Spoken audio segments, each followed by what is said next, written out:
Hey, everybody, and welcome to another episode of your favorite late night Friday night hash cast. It is Variables with your hosts for Girly, Mr. Rosin's Neighborhood, and Superior Buds.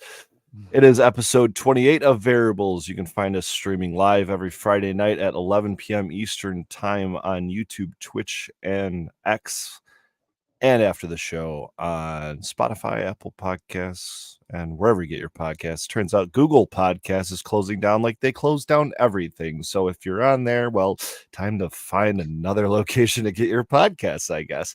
Cheers, guys. Tonight's guest, a very special one, Smokey the Bear, Michigan 2.0, as you can see, as we're all probably on some version of 2.3.25.0. Anyways, Superior, would you like to give him a formal introduction? So Smokey's another solventless processor from here in Michigan, educator, runs some events, judging, does a little bit of everything. So looking forward to having a good solventless chat tonight. Also known as Smokey's Solventless, I believe, on Instagram and probably wherever. Why don't you go ahead and give the plugs right off the bat, Smokey? Where can we find you? There you go. Yeah, Instagram, it's Smokey the Bear MI 2.0, of course, and then or Smokey's Solventless. I don't use the Smokey Solventless; it's more of a backup right now. But most of the time, it's Smokey the Bear MI. So, but yeah, we've been in the solventless game for almost 6 years now, and been loving every minute of it. And you're a caregiver then here in Michigan, medical side? So yeah. Yep, I started in 2008 on the medical side. We had our caregiver license, my wife and I. Her dad actually got us into it. He started a caregiving collective back in 08. He was actually one of the first 50 people to get his medical card. He went down to Hash Bash and got signed up and did it right. Awesome. I was going to say, 08, that's early. That's, the inception of the program here in Michigan. Yep. So it was fun to, see the ups and downs and see which counties kind of liked it and which didn't. And of course, us being a northern area by Traverse City, it wasn't too fond of, so we still kind of played it a little low key, but we still had a little, I guess you could say it was like a little collective where we just got together and kind of taught people and showed them the way. Well, I didn't, her dad did, but we just kind of helped him with the internet stuff, kind of point him in the right direction to get going. And it did really well. We had probably 20 members at one point when we first started, and in the small community it started in, it was pretty good. He started teaching us the organic growing ways with the worm castings and doing everything right from the get-go. And I had some of his stuff when he was growing in his closet that came out some of the most spectacular weed that I've seen under a microscope, that had some like blue hairs in it, and it just, I think it was AK-47 or White Widow, because that was about the time he was growing those ones. So I'm pretty sure it was one of those two. But we smoked some of that. We were only smoked about a joint of that, and we'd be able to put it down, and we'd never put his stuff down. So it's pretty good. That's awesome. So are you still growing today? Are you single source then? Yeah, I'm still doing it today, single source from day one. We just, work with other people because I'm not a huge grower in any means. We have like a 10 light room and then a 4 light room. So we're not really pushing anything crazy. We do have other rooms. I've had them shut down for a couple of years because I've been, working on the solventless game so much and teaching and then taking on other contracts that it's definitely taking its toll of trying to be able to do everything. We're glorified janitors, more or less, and that changes a lot of my time. Like right now, I just cleaned the ice machine. The second time we've had issues after I clean the ice machine, and I have to take the top part off the bin, and I have to take it to our local shop because they don't service in residentials, and it's in my house, so they won't come to my house and service it. So I tear it apart and take it in. So now I'm waiting a week for my ice machine to come back to be able to do some washing. This is the second time in the last year, but it ran fine for 2.5 years. How So, much does that run you? I mean, I know we talked about the expense of a lot of different equipment, and I'd like to get into that a little bit more with you about how much you've invested and what kind of equipment you're running. But I mean, just start with the ice machine. Clearly, you need that to. I mean, well, maybe you don't. I guess, right? Superior, you Well, might be yeah, running I a was little gonna say different. iceless now, so I was gonna say it's definitely there now, and there's ways to run iceless so much easier than what we were thinking back in the day. But I was Right. buying store-bought ice, and I was just like, I'm tired of going to the ice shops here because it's a small town where I'm at, and every time I got asked, "What are you doing with $150 worth of ice? It's snow We're having a outside." party Or 6 days a week. I'm Come like, on over. We "Yeah." got 30 coolers filled up. Yeah, there's Right. so much beer, bro. So Plus, that just store-bought ice is fucking nasty. Yeah. yeah, you never know what you're getting in that stuff. So I was just like, I needed to make the change. So we bought I think it's a 550-pound ice machine per day, and so it was about $5,000 in Manitoba. Wow. Touch screen, all that little fancy stuff, and Yeah, cleaning. much bigger than my ice machine. Yeah, it's a I hell of got a a lot little bigger than baby mine. one. Well, when we started, we were like, all right, well, let's not mess around with the ice because that's one of our main things we're gonna need. So we did the RO to the ice machine, of course, to keep the water in the ice as clean as possible, and then cleaning it once a month. Which, no restaurant we ever drink ice or ice water, ice sodas, or whatever. You know what I mean? No. Dude, when I got Guaranteed, my it's ice not clean machine, like that. right. When I got my ice machine, it made me think all totally different about restaurant ice. Absolutely. yeah. Yeah. I get no ice I on let mine everything get gross just for that once, reason. and that's all it Dude, took. and it doesn't take long, and that's what's weird. No. I think it would be nice to see. I'm pretty sure they have it is like a UV light to help keep some of that Right. buildup, because it does happen like pretty Yeah. quick. Because once the ice bin fills, the water sits and it goes stagnant, and that's where the issue I think goes. So Yep. That's why I try when I have my small one. I try to just I literally set an alarm and I go out there and I empty it as soon as I can and just keep it running and keeping it running. And I think that's with the scale that, I mean, I guess I'm not a big scale either, but just with the scale that I do, staying on top of the ice and then just shutting my ice machine off and or draining it and whatnot, so it doesn't just sit there and stagnant. Is probably Right. one of the benefits. Another thing on that note, completely random. If you've ever torn apart any kind of a hand dryer in the bathroom, one of those air dryers, you'll think twice about ever using one of those some bitches again too. Yeah, Oh. that's why they freak me out in the bathroom, like public restrooms and stuff. Yeah, You'll they're just like And blowing it's bacteria sucking the everywhere. air off the round and blowing it up in your face. Yeah, Or on your Whenever I go hands in there, I and just wipe Yep. my hands on my jeans and walk yeah, On I'll my out the take door. my shirt. pants before I take Yeah. that, I think. People look at me like I'm crazy, and I'm like, yeah, if you know, you know. Now they have Yeah. the UV light ones and stuff, Still and I'm doesn't like, make me feel better. Yeah. no, no, no, I Give me don't the mine's know. got paper the towel UV, back. but Come on. it Yep. still gets nasty in there. We're still old school out here. I still have paper towels.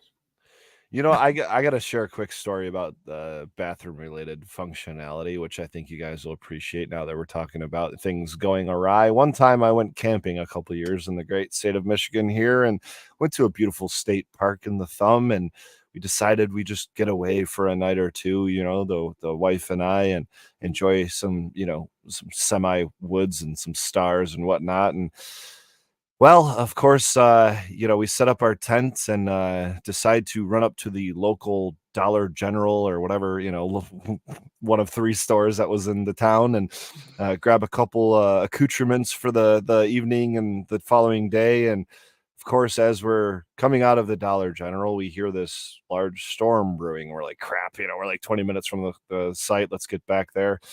And so we rolled back, and of course, we didn't put our rain fly on yet, and this rain had started, and so it started raining inside of our tent, and it's just one of those deals, right? So we got through. We got extra towels at the Dollar General, fortunately, because we knew we had already screwed up and cleaned up our mess, and that's where we learned to put everything in totes from there on out, not duffel bags or anything like that.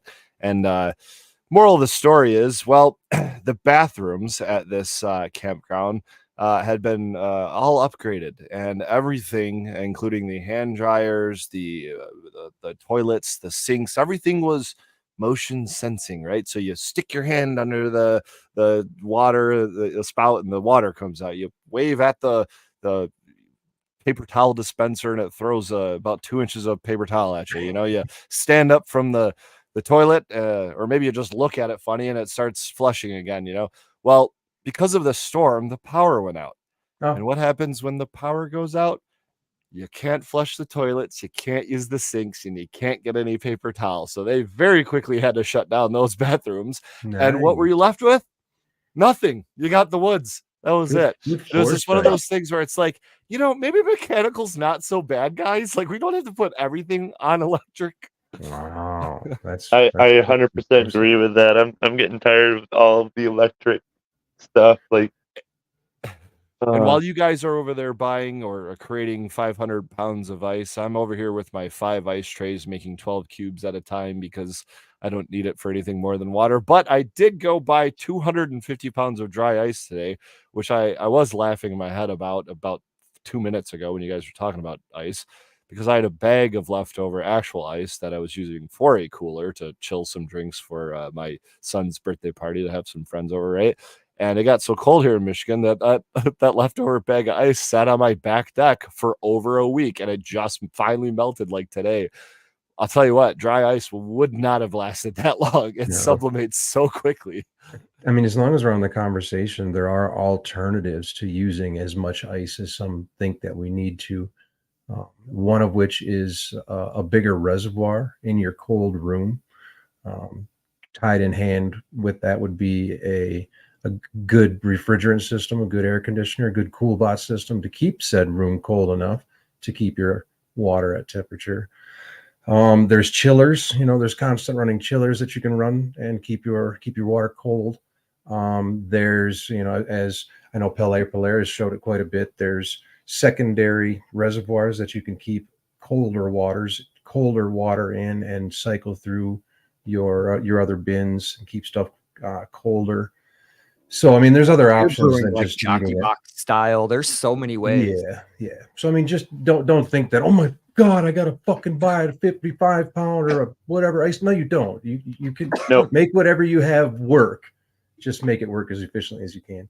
Yeah. 100%. Like, I mean, brutes or whatever you got to do. I mean, you can get started pretty simple. I get asked all the time, and it's like, well, it depends on how detailed you want to get. Yep, All right, so exactly. let's start there, Smokey. Say I'm a caregiver and maybe I'm running like 4 lights, maybe up to 10 like you are or something, right? Let's call it maybe I'm starting or I'm not starting, but I got a 4 lighter now. I'm feeling pretty confident. I want to move on to the extraction game. I've heard all the scary stories about BHO and how it's just awful for you and everything, so I'm going to stay away from that, and I want to stick to something a little, what sounds easier. I'll tell you, it's not easier, but what sounds easier, right, or at least safer, and let's go the solventless route, right? So I've got these 4 flowering lights, and I'm expecting to pull down a handful of poundage, and maybe I want to throw, maybe I just want to keep a little bit to smoke, and I really want to get into solventless game. I got a couple pounds I want to wash. I have no equipment though, and I heard all about these, the bubble bags. And I heard about, brute containers and 5-gallon Home Depot buckets, and I've watched a couple videos from Pele and seen the Variables podcasts, and I'm just all sorts of intimidated. So if you could put out like a budget, of what someone like that should be getting into, and then maybe give us kind of just a quick rundown of how to get started into solventless, because we're not talking about blowing it up with like cool bots and air conditioners and all that Right, stuff. right, right. Maybe I No, just yeah. want to get started with a 5-gallon bucket I, or something. What are we I looking was, at investing in? yeah, Hey, I'll Northern explain. Michigan's a good start. Yeah, I was gonna say when I started, all I did was had a 5-gallon Bubble Magic machine, and I opened up my basement in the middle of winter, and like my water was Oh, yeah. freezing coming out of this spigot. Like I had icicles because I had my basement so cold, and I was worried about my pipes maybe freezing at one point. Yeah. And My water comes out of the ground at 40 degrees, man. It's yeah, awesome. same. Damn, that's Our a good well's idea. 365 feet down where I live. I'm up on a big hill, and I'm the it's same always way. 40 degrees cold. It's hard to water plants with 40 degrees, Yeah, So dude. I I always have an have to put Aquarius it in a heater in bin. my out. nutrient reservoir. Yeah, So you almost it's need great for washing. I mean, it helps stay really cold automatically, but yeah, I don't use RO to wash with. We're just getting into using RO more. with actual washing because I wasn't really fond of the waste of the RO. Dude, You know? I'm on your same fucking page. But also 100%. to talk about that before I get into the buckets and everything else. Sorry.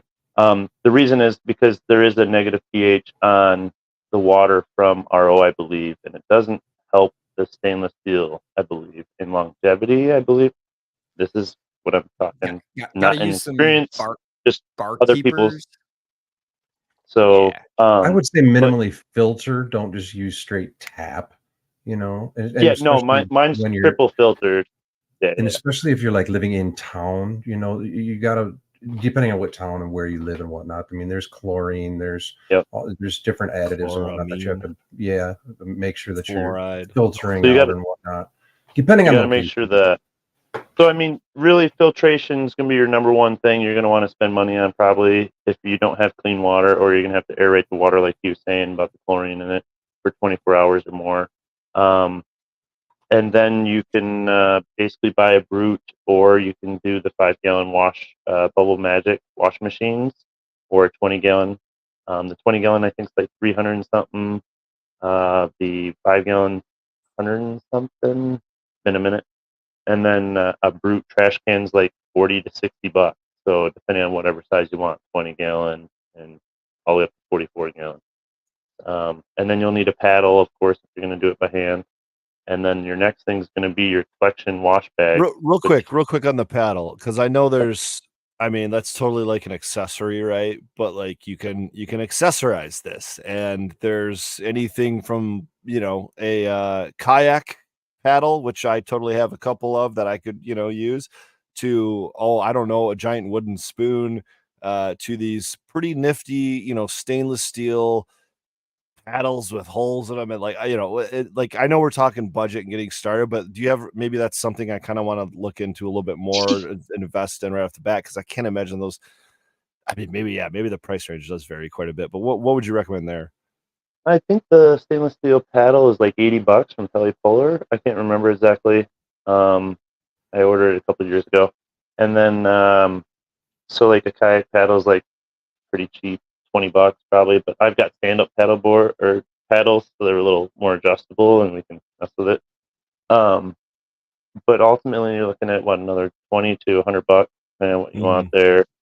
And again, it's just the filtration of water. Ice is going to be your most expensive thing besides the wash bag. And of course, I use Rosin Revolution bags, of course. They just have always taken care of us from day one, so I can't complain about that. I think we're all using them, aren't we? Yeah, That's- I've been Yeah. using them. You know, Rosin and Revolution since Oh, the I almost beginning. nope, I didn't. Yeah. I went Smokey tonight. Oh, nice. I Nah. was trying to look through my closet for stuff that I have from people, but I honestly don't know that Smokey and I have ever met either in face to face or voice to voice before. So No, Pedro, we've chatted quite a bit, but we've never met. No. And I almost wore that shirt tonight too, so that's funny. I almost did too. I got. I was debating on that one or the new graffiti one. Well, I'm glad we're all putting our minds together, and it is sometimes a small world, because just in fact, not even a week ago, this past Saturday, I was vending an event, the Third Eye Craft Fair, and I met a new individual I had never met before, and he introduced himself, and he brought up Smokey. You know, we was just at the event as a customer, and he brought up Smokey, and I'm like, oh yeah, I know him. I'm having him on the podcast this weekend. And he's like, what? I'm like, yeah, like we do a podcast called Variable. He's just like, oh, cool, I'll have to check it out. And he keeps talking, and then he brings up, he's like, yes, I don't know what, I forgot what he said, but I'm sorry, I'm not shouting him out. Maybe you can help me out, Smokey, in a second here. But he starts telling me about, or he brought up Pelly Polaire. I'm like, oh yeah, we had him on the podcast too. He's looking at me like, you're full of shit. You know what I mean? Like, I'm like, no, dude, like for real. Like I pulled up the YouTube, scroll back, episode 16 or whatever, and I'm like, no, it's right there. You know what I mean? And like, you'll see, just subscribe. You'll see Smokey this weekend. He goes, dude, I'm the guy that filmed Smokey's education class, and he's like, I also filmed Pelly's, and so I thought that was really cool. A super small world situation that happened within the last week. Someone that knows you, like just met me, knows Pele is this weird kind of small world situation. So, real quick, can you give him a shout out? Tell me. Yeah, shout out to Julian. I don't remember his full Instagram, but Julian Productions. He did our filming for our hash class, and he's done quite a few other events. We met at High Times. He used to work for Zilla's a lot back in the day. That's right. He was wearing a Zilla shirt. Yeah, and we used to hang out and mess with Zilla's all the time because we'd put like a Smokey sticker on the back butt cheek of the Zilla's costume guy walking around, you know, and just have some fun while we were there. So, and we actually became pretty good friends and stuff. So nice. I wanted to make sure I brought him up and shouted him out because it was just it was kind of cool to meet him and just it's like wild, a little foresight there. But all right, so back to the hash making, man. Why solventless? I mean, we did the open blasting days. Don't get me wrong, like, but you know, I never felt safe. We just sat in the garage doorway, blasting out the doorway and stuff, and trying to hide from the neighbors. Luckily, we live up north and we have some property and stuff. Okay. We were spoiled with that. But yeah, we're always, you know, you can smell that stuff. You should just hid in the woods. Oh yeah, no, we were just trying to not make sure anything falls into our stuff. You know, we're just like, oh, let it clean. But no, we did the blasting for about a year or more, and my wife and I were actually dabbing it on the old titaniums, red hot. Oh, you know, you didn't have a temp or anything, just bang, run it. It works. But then my friend came over one day and he's like, dude, you got to bust out your girl's straightener and check out this shit. This is new tech, straightener tech or whatever. And I'm like, whatever. I'm like, all right, let's just not break this thing to kill me. So it was a word of mouth thing, huh? Like your friend told you about it? It's not like you like read about it or heard about it online or something like that? Nope. I didn't know what rosin was even almost until I started Smokey solventless, to be honest. Like, I don't get me wrong, I knew what it was, but I didn't even know how to make it before I even got into it. So like, I knew how to make hash because I made bubble hash in 2010, you know, in the caregiving days, because we were selling hash back in the day for $20 a gram back in the day. So, and that was good. And now I look at it like, because we were watching Blue Dream back then for hash, so it's like not a producer in hash at all. So he's like a 2%er, if that. So like everything we did get was not really good, and we're like, all right, well, we didn't keep doing it that long. But the BHO, we stayed on that for about a year and a half. We weren't able to get good pricing out of it. We got a decarbing oven and all that stuff, and we got it down pretty good. But I never got into like more scientific parts of it. It was just like, all right, it's decarbed enough. Let's dab it and let's sell it and do whatever. And we used to sell them in those little silicone pucks. And yeah, we used to sling that stuff for a while for $25 a gram or whatever back in the day. And then I don't know, just I don't know whatever happened. I think we just got into the solventless because it was just cleaner, I guess, for us health wise. Especially from the open blast days, I understand that. No, I gotta ask you. Since you brought it up, can you define what the term hash means to you? That's the general term for basically anything with resin. It can be BHO, it can be anything. So hash is hash. It's one of the main things we strive for this plant to get the highest potency. You know what I mean? So you call it pretty much the extracted resin from the cannabis plant, if you will. Yeah. Kind of pretty, pretty much the. I mean that Oxford Dictionary definition. I think that's pretty much spot on. Yeah, that is for the dictionary. Yeah, that's spot on. Yeah. Now, on Frenchie's page today, I don't know if you saw this on my Instagram. I guess I could just pull this up.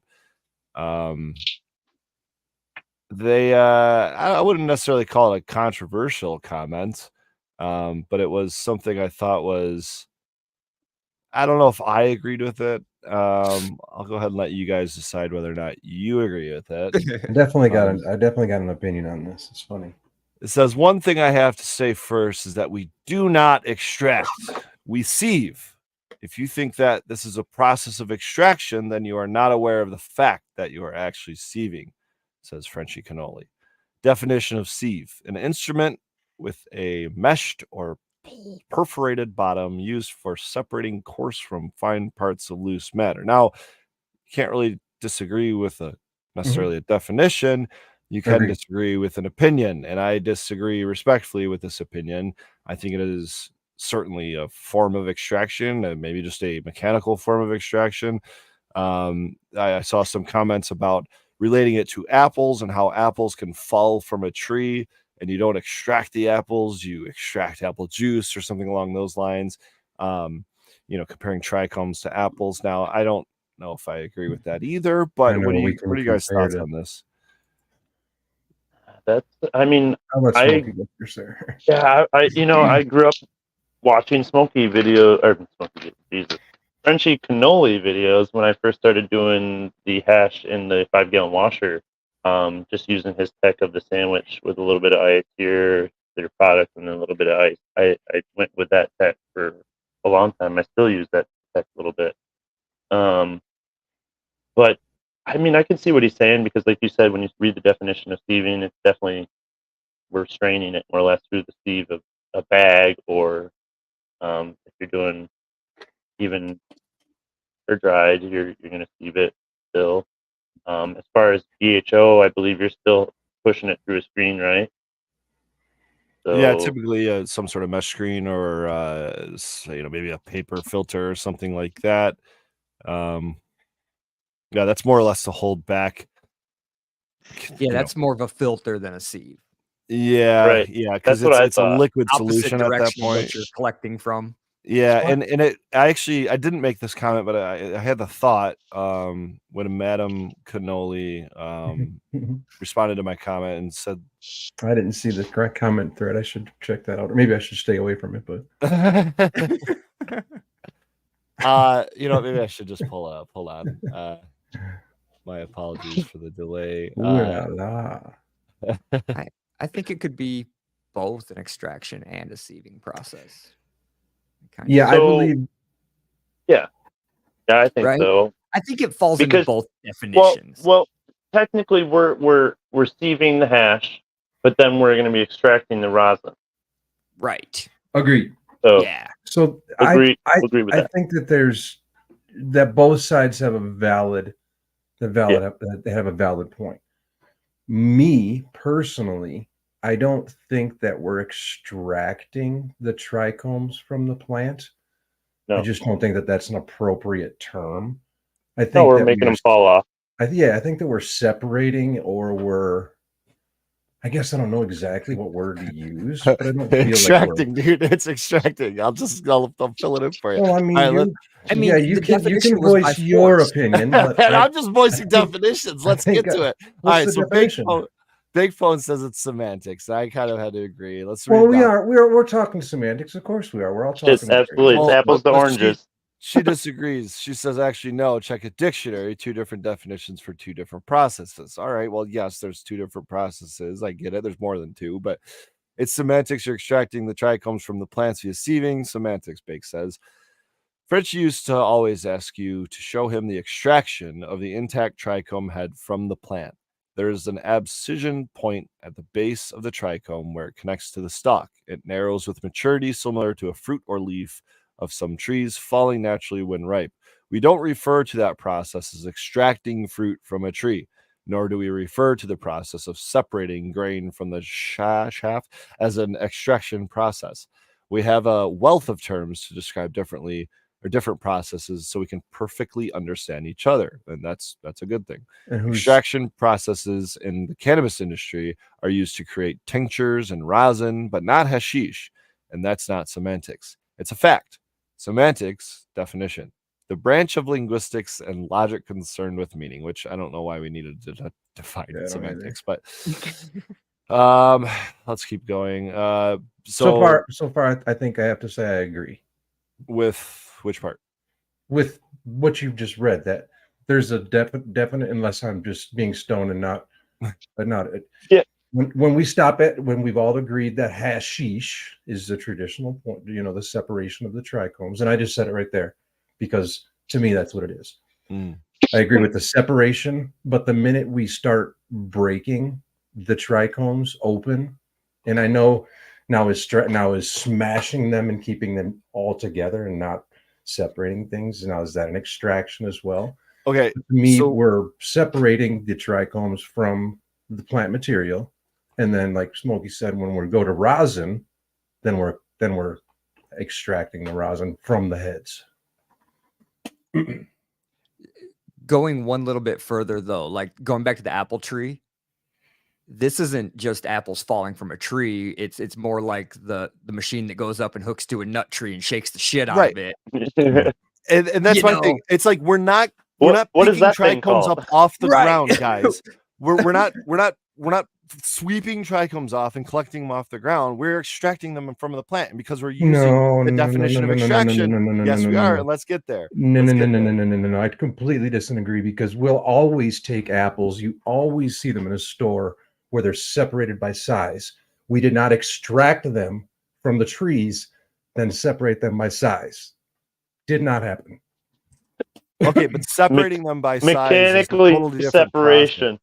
Yeah, Yes, that's agreed. Mechanical separation. But that's post extraction. We're not extracting the apples by separating them. We're extracting them from the tree. And let's get to that definition, because I'll show you why. Let's just skip past this comment. Let's get down to it. Or actually, this is about the tree. So, but by process of seeing, it is no longer natural. You have processed that biomass before it is an extraction. It is not the same as apples falling from a tree onto the ground. It's more like humans extracting those apples from the tree for their use. And I kind of agree there. The resin is on the outside of the plant.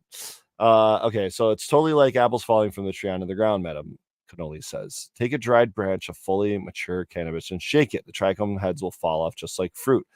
So will dead leaves. There's an abscission point at the base of the head where it joins the stalk that narrows as the plant matures. It's made to fall with maturity, just like fruit. I agree, but to collect them is to extract them. And that's, I think, the difference. And so that's where I came in. I said, So if we're we are using the extracting apples definitions, the minute we pick them up off the ground. if we're collecting them, yes. Remove or take out. That is Especially- absolute asinine. That is Well, there's your definition of extract right there from the Oxford Dictionary, buddy. Extract, verb, remove or take out, especially by effort or force. Not only by effort or force, but to remove or take out. We are extracting the apples. Even from the area, we are I think extracting you're the definitely apples. standing alone on this one. That's fine. I'll stand with the dictionary. That is fine. You are definitely standing alone. So she comes back and says, perfect. There's no effort or force in dry sieving. I disagree. Clearly, there is effort or force. I would agree that there's effort force there. Yes. Whereas there's absolutely is when you use a press to force the resin, which I wasn't arguing about press at all, but from the trichome when making rosin. So she's talking about extracting the oil from a trichome head. I agree. Yes. That's also Yes. extracting. Yes. But we're extracting the trichomes from the plant. You can't disagree with that. It's just simple. I can just, and I will, and I am, and most people are as well. I actually don't think they are, because if you just read the definition, it's hard to disagree with that. I mean, so look at again, Chad. this is where I agree with her, though. Collection. She says two different processes for There's two different another one. products should obviously have different terms to describe. And I There's agree. another one. That's where I think semantics are important. Shucking Yep. your heads off. But- And then I just talked my ass off over here for a second. So- All right. There's the correct way There's- to I wash mean, I don't bubble, see. and then there's the more aggressive wrong way. One of them is I can see is much more of a force induced extraction. We're not trying to do force. We're just kind of swishing it around. That's the goal, is to not. But no, well, Switching it around is an I know, effort it or is a force. force. It is a force. That's what I'm agreeing with you here. Hold on, you're cutting me off. I know. Very Listen. excited. I agree. Both of them are extractions, but I also agree with her with it is a sieving process. That's For sure. they're but I think two a sieving separate process things, is though, a and type trying of to say that extraction. they're mutually exclusive. I think that's where she's in the wrong there, because they're not. They're not. They can be both. And speaking of that, mutually exclusive, I had to go back because we talked about this, I think, only a couple weeks ago, and look at their defined terms for this. And it is concentrates. It's not extracts, because we talked about remember we went through all of these different methods. I'm like, if What they was that call again? these extracts, I'm just done. I'm unfollowing. I guess I'm gonna have to change Smokey solventless extracts off there. I mean, we kind of already did, but Smokey's solventless collection separations. We'll find different words. Does Smokey solventless specialize in hash though, or rosin? Well, Rosin's not hash. yeah. No, So rosin is hash. it's hash rosin. But there's the- a difference between separation and extraction. So So it seems like Michigan and the heads are more into the rosin right now, but there is, we do have our hash heads. Don't get me wrong. yeah, And I still try to run some full melt here and there. We actually have some Death Star 90U right now, getting ready to start up. 9120. Yep. Of course. Nice. And first wash, of course, it's very nice. That's a good topic. Yeah, there's a lot of stuff going on in the Michigan market, so it's going to be fun to see because of all the states coming on along the coast of us that we are attached to. So the only state that's not is Indiana, but that state's, no one messes around there.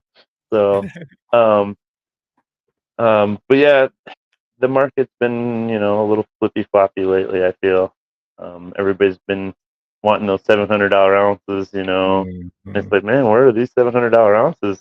Maybe do some greenhouse for that, But there's a lot of outdoors still out there. Trust me. Yeah, I know that.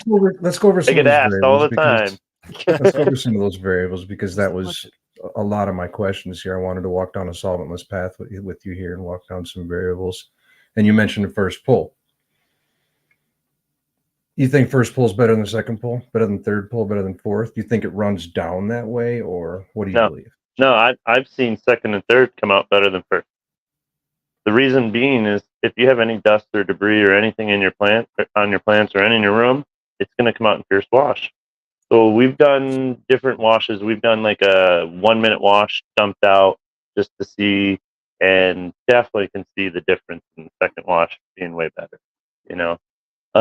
So we've been kind of playing around with doing a first and second wash. We're actually talking about changing up tiers right now. We actually just did.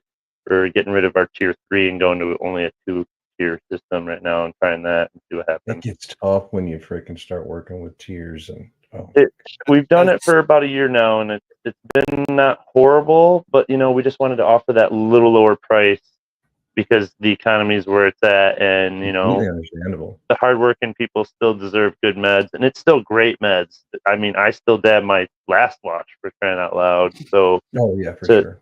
So 45U. I was going to say I got one right here, 4572. I'm thinking about busting this out, putting in my Percy because it's just great. Yeah, dude, I honestly like what Pedro considers edible rosin. For most people is like super high quality. Same. Like I all the time. I mean, even our last wash, like I said, we dab it all the time. Even JMP Glass Arts that I wash for. He's like, all right, I'll take all my last wash back. I'll take all my last wash back, and I'll just dab on that and sell the rest. And then last time he ran out of he was running out of stuff, and he's like, I'm getting tired of this last wash shit. I'm taking first wash this next time. So he's like taking ounces of first wash, and I'm like, how about you take second tier? Like, it's just as good. He's like, yeah, true. Let me take that because it's something that we created. I was always wanted to be transparent when I started Smokies, so that's where we always were first pull or whatever the micron. We always labeled everything from the get-go. We always tried to tell people, this is why we label. We want you to understand what these things kind of are. But it still kind of gets lost. Yeah. It still kind of gets lost because I feel like the BHO guys are in the rosin nowadays because the prices are down. You know what I mean? The BHO resin heads are now getting into rosin because it's not as expensive. So they're starting to dab rosin more too. You know what I mean? Because I've seen a lot more. I mean, what are you seeing? BHO is all but dead, bro. Like, yeah. I had someone DM me. This might be a little inside baseball, but I had someone DM me asking like all my prices and stuff for Hash Bash Cup, and he goes, He goes, because obviously it's just going to be you and I with quality BHO. And I'm like, oh, I was like, I hope that's not just down to two guys at this point. You know what I mean? Yeah, that would Like, that's not Pretty good. wild here right now. I mean, It's they And we're talking blown quality. up. There's plenty of bad BHO still out there. Let's be Oh, honest. Oh yeah. for Oh. sure, 100%. And I definitely would not have been one of those But I guys open gotta ask. blasting. I got to ask on the wash side of things, because I'm so inexperienced on that.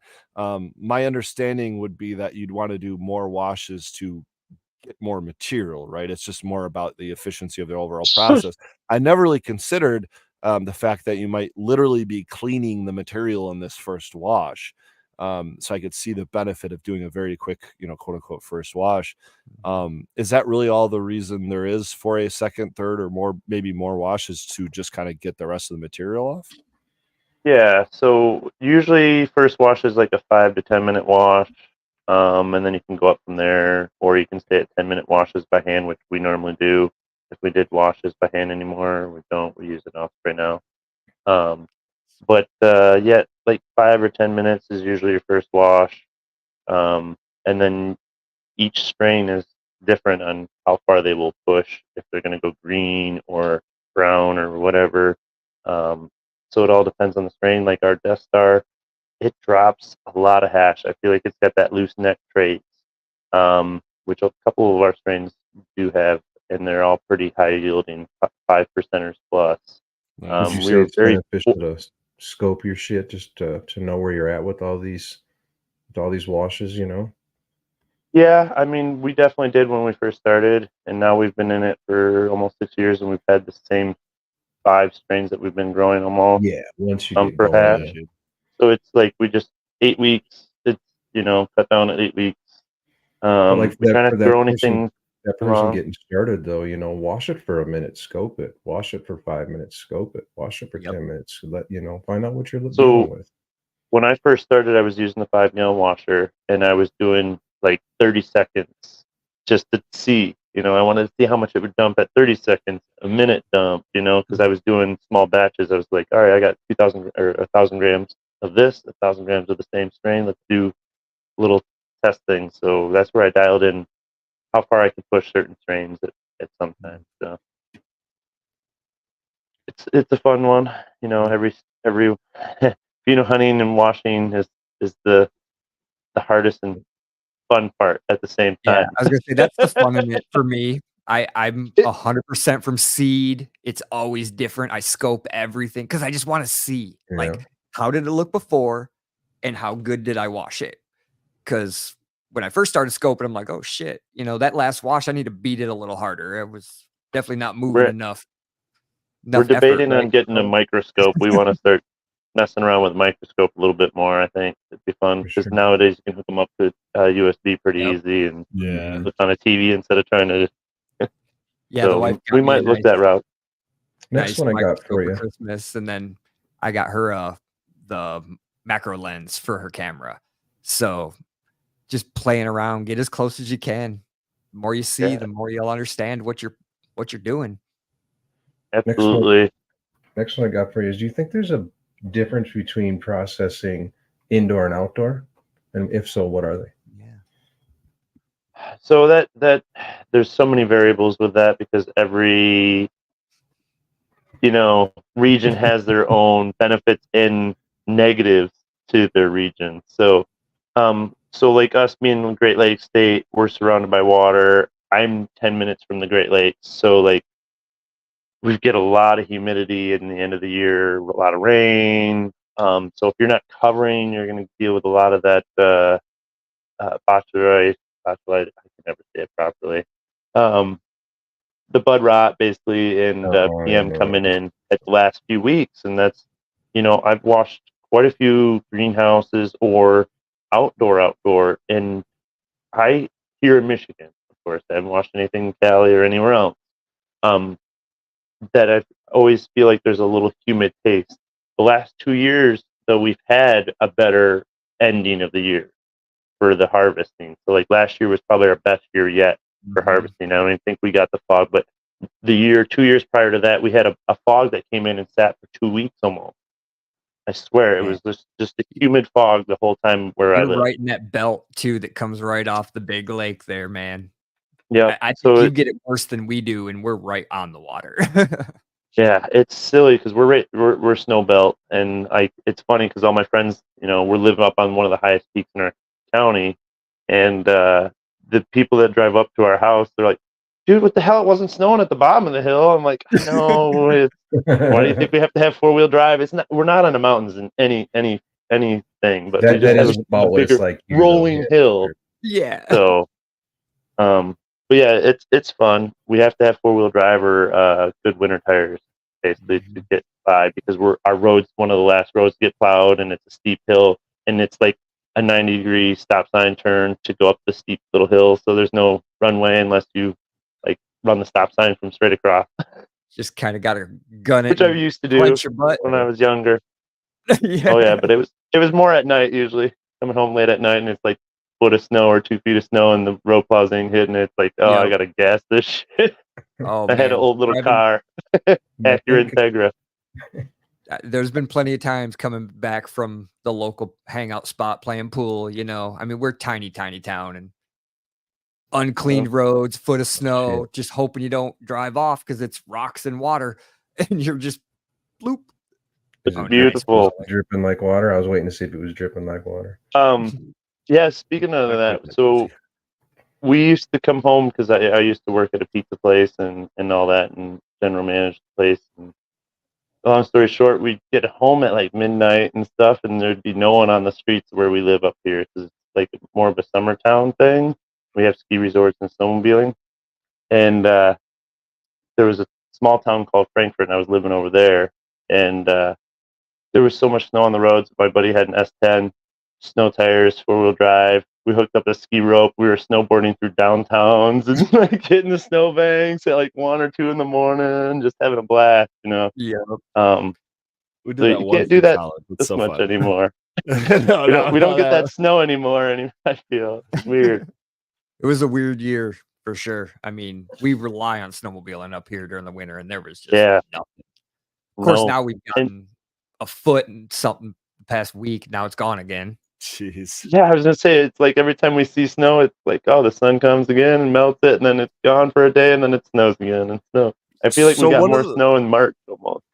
Yeah, Right. for real. One of the cool things, maybe I'll call it a challenging thing about Michigan, and one of the things I've heard from a lot of different manufacturer vendors is, Michigan has one of the most challenging growing environments, and not only outdoor but indoor as well, just because of the swings. What you guys are telling me right now with how much snow is coming and melting, and in my own experience in this time of year, that is a recipe for powdery mildew. How are you guys dealing with that?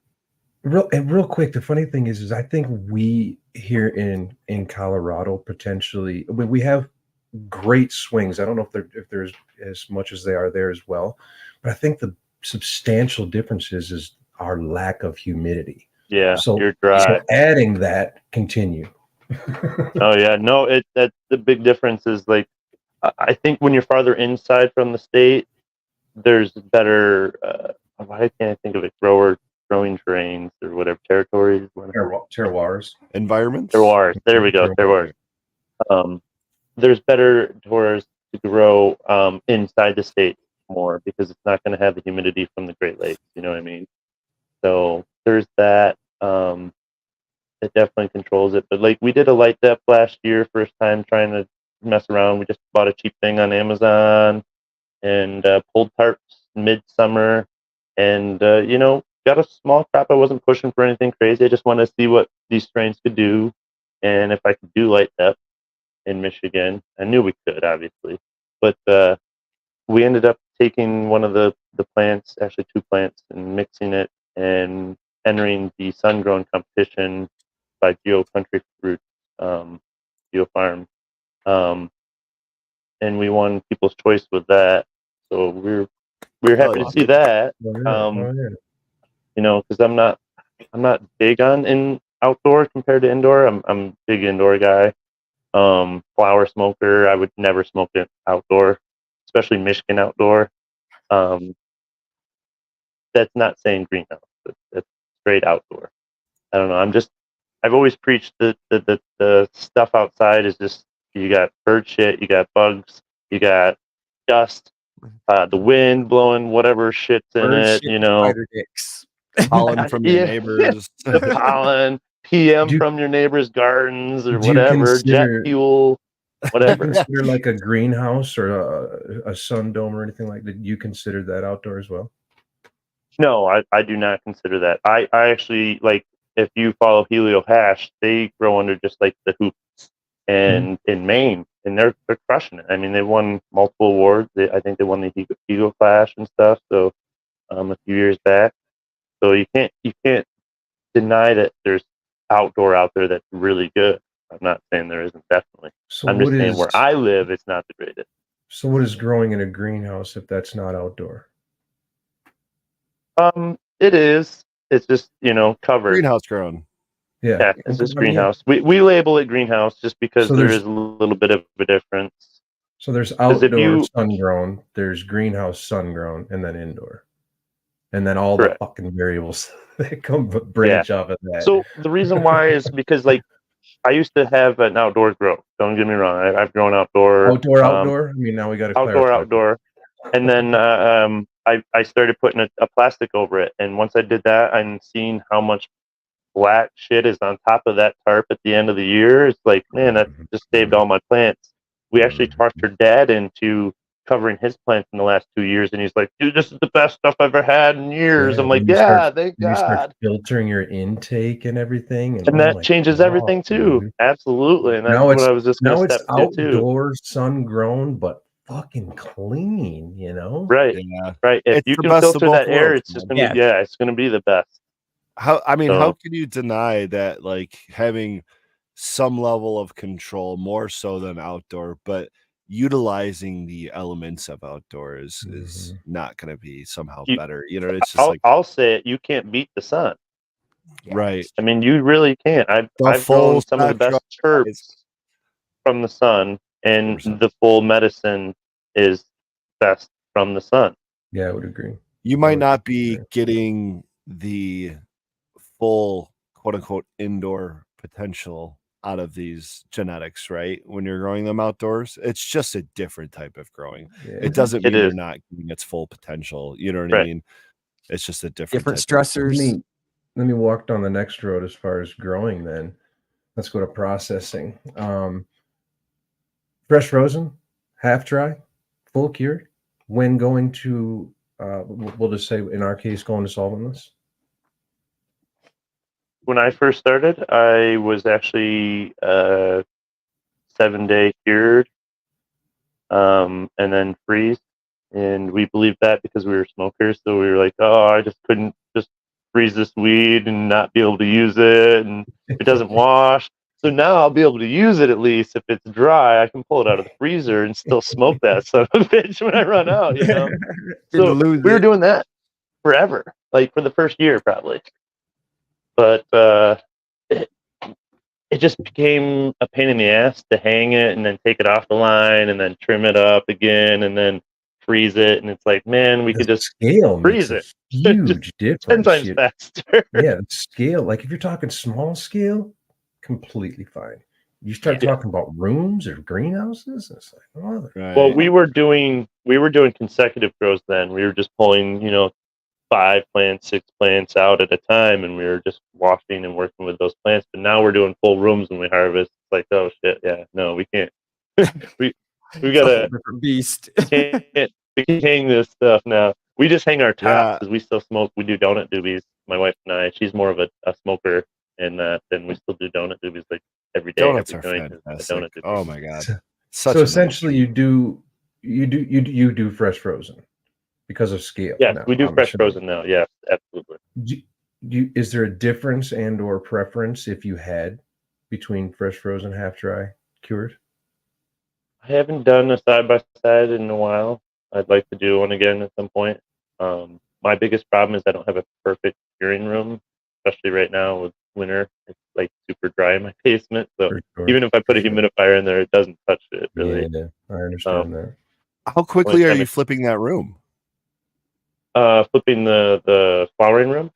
You said you're harvesting all, I call it perpetual growing, right? Where you're perpetual harvesting, maybe where you're talking like your 4 or 5, 6 plants at a Yeah, time, we were taking versus mono harvesting, if you will, where you're taking a whole room at Right. a time. How quickly are you putting plants back into that room for flower?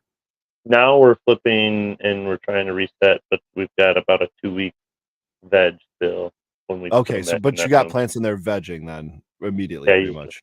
Yeah, right away. As soon as Okay, we can. okay. Because I was gonna say sometimes people don't realize, like, if you're not resetting your room immediately, you have all the tools, the equipment, the infrastructure in there to just use that as a drying room and a curing room. You know what I mean? So Mhm. especially if you're Yep. doing that We half dry, like Pedro's, suggesting it, you might just want to do it right in that room if you're doing a monocrop or a mono harvest, if Right. you will.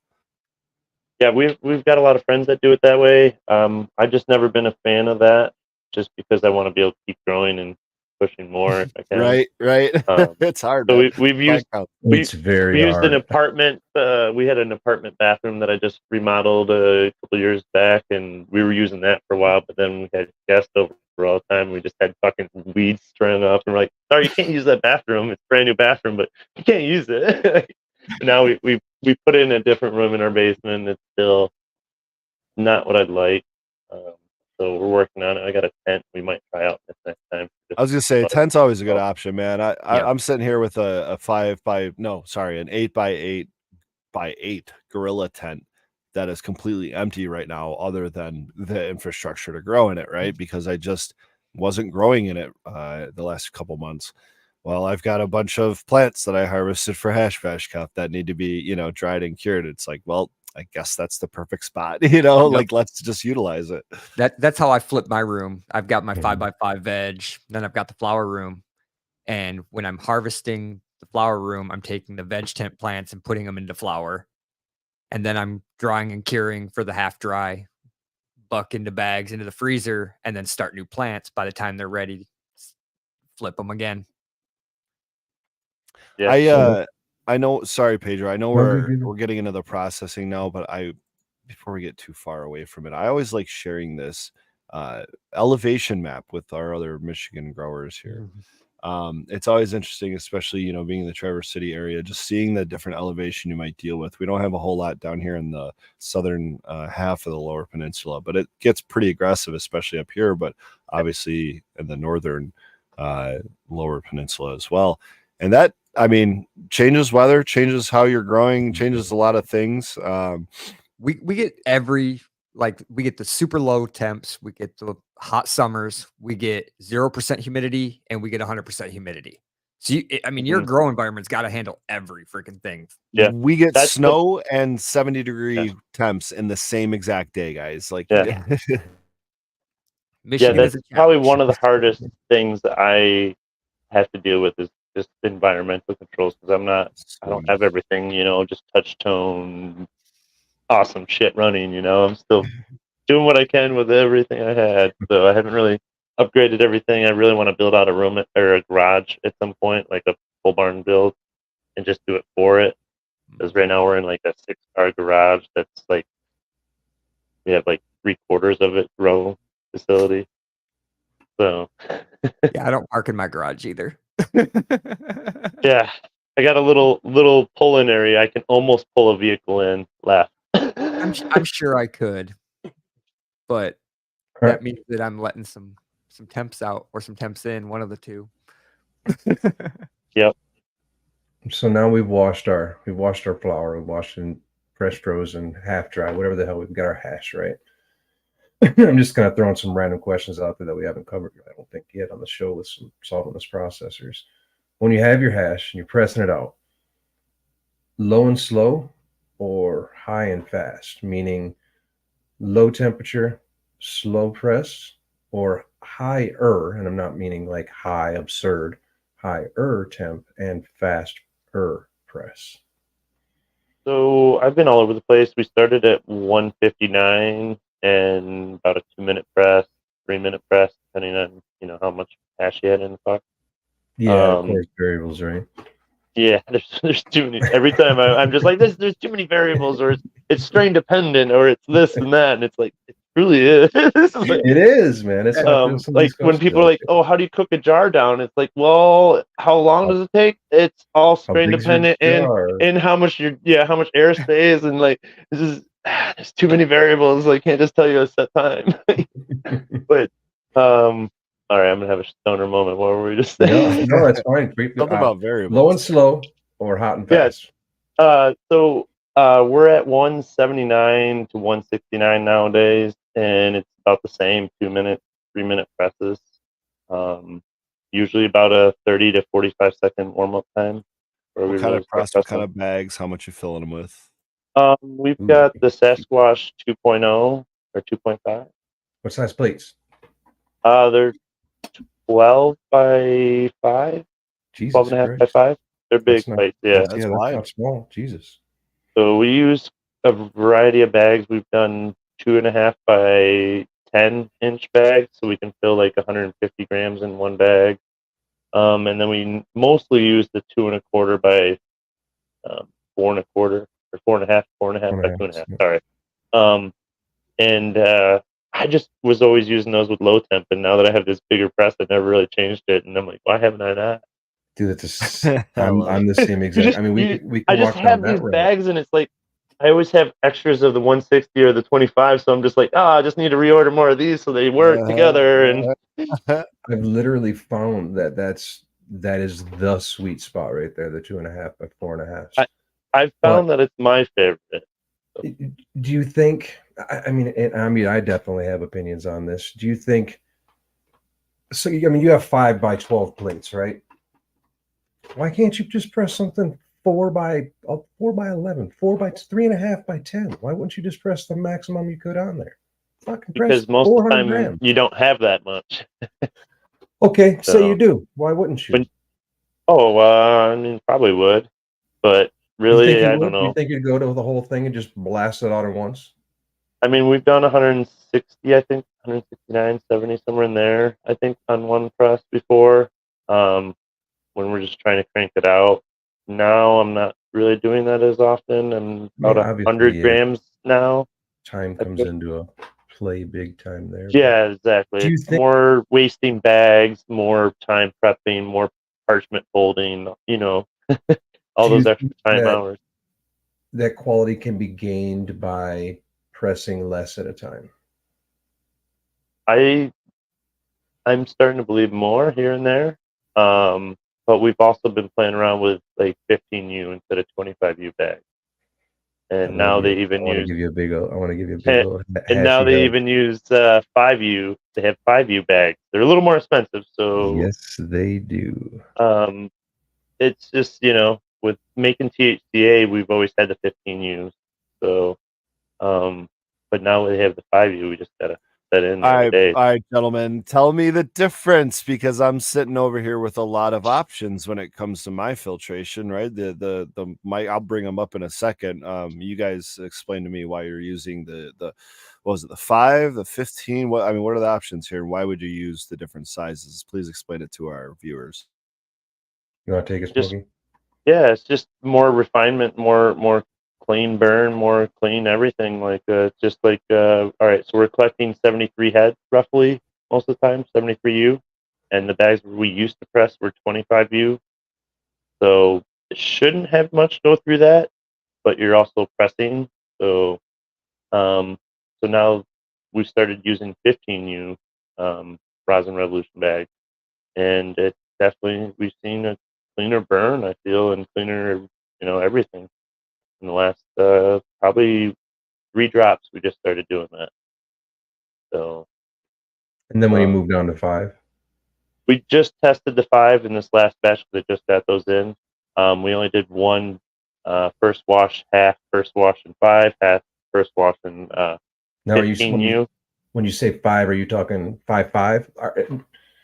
How many bags we got to start clarifying now? Because fucking variables. Are you using 3 bags? I'm assuming. Correct. Two 15s and then a 160U for the strength and grip. Okay. Would you, when you use 25s, is it both 25s and a 160? Correct. And when you talk 5s, it's both 5s and 160? Yep. Okay. Have you noticed any decrease in yield from either one of them? We did not do the hash numbers on this last one. It was my friend was up and we just kind of did it really quick because he wanted it to be able to go home the next day, more or less. So we just pressed it out. But I'm gonna do some more testing. But I didn't see too much difference in the bag. Like you still had the window view. So I mean, that's where I go by. What are your thoughts on that? What are you seeing? I mean, I'm noticing much cleaner rosin. Not a hell of a lot of difference in yield. However, there is some. And I feel this ties back into the low and slow or high and fast, along with the decreased micron size, let's say.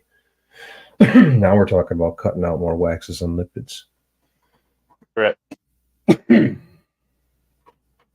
So we're just making what we can much, much better. Now when we talk about an extraction, now we're extracting the oil and leaving behind as much of the cuticle and the waxes and lipids as possible.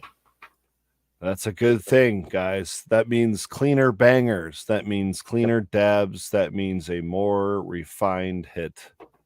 Absolutely. Cleaner medicine. More Yep. consistent. I'm happy to say that we've actually made the switch to that because, I didn't even think twice about it before, because like I said, we were pressing THCA always in 15Us from day one when we've been doing THCA.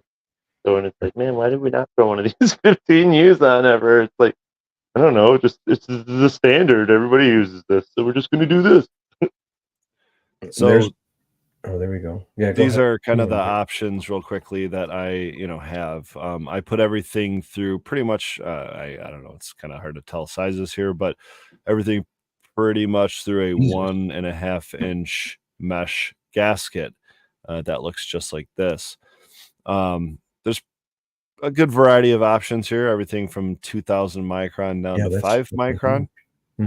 And this would really just to be holding back a paper filter, I would say, in the case of like a coffee filter.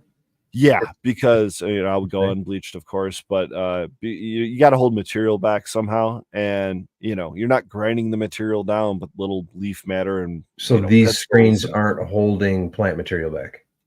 They will, yeah, they will. But the main holding back is the paper. Is that what you're getting at? Or it depends on your setup. It's like the double bag, Pedro. It's the exact same concept, really. Yeah, man. Because I mean, one for strength and one for the filter size. Well, I guess strength and filter size in your case are the same one.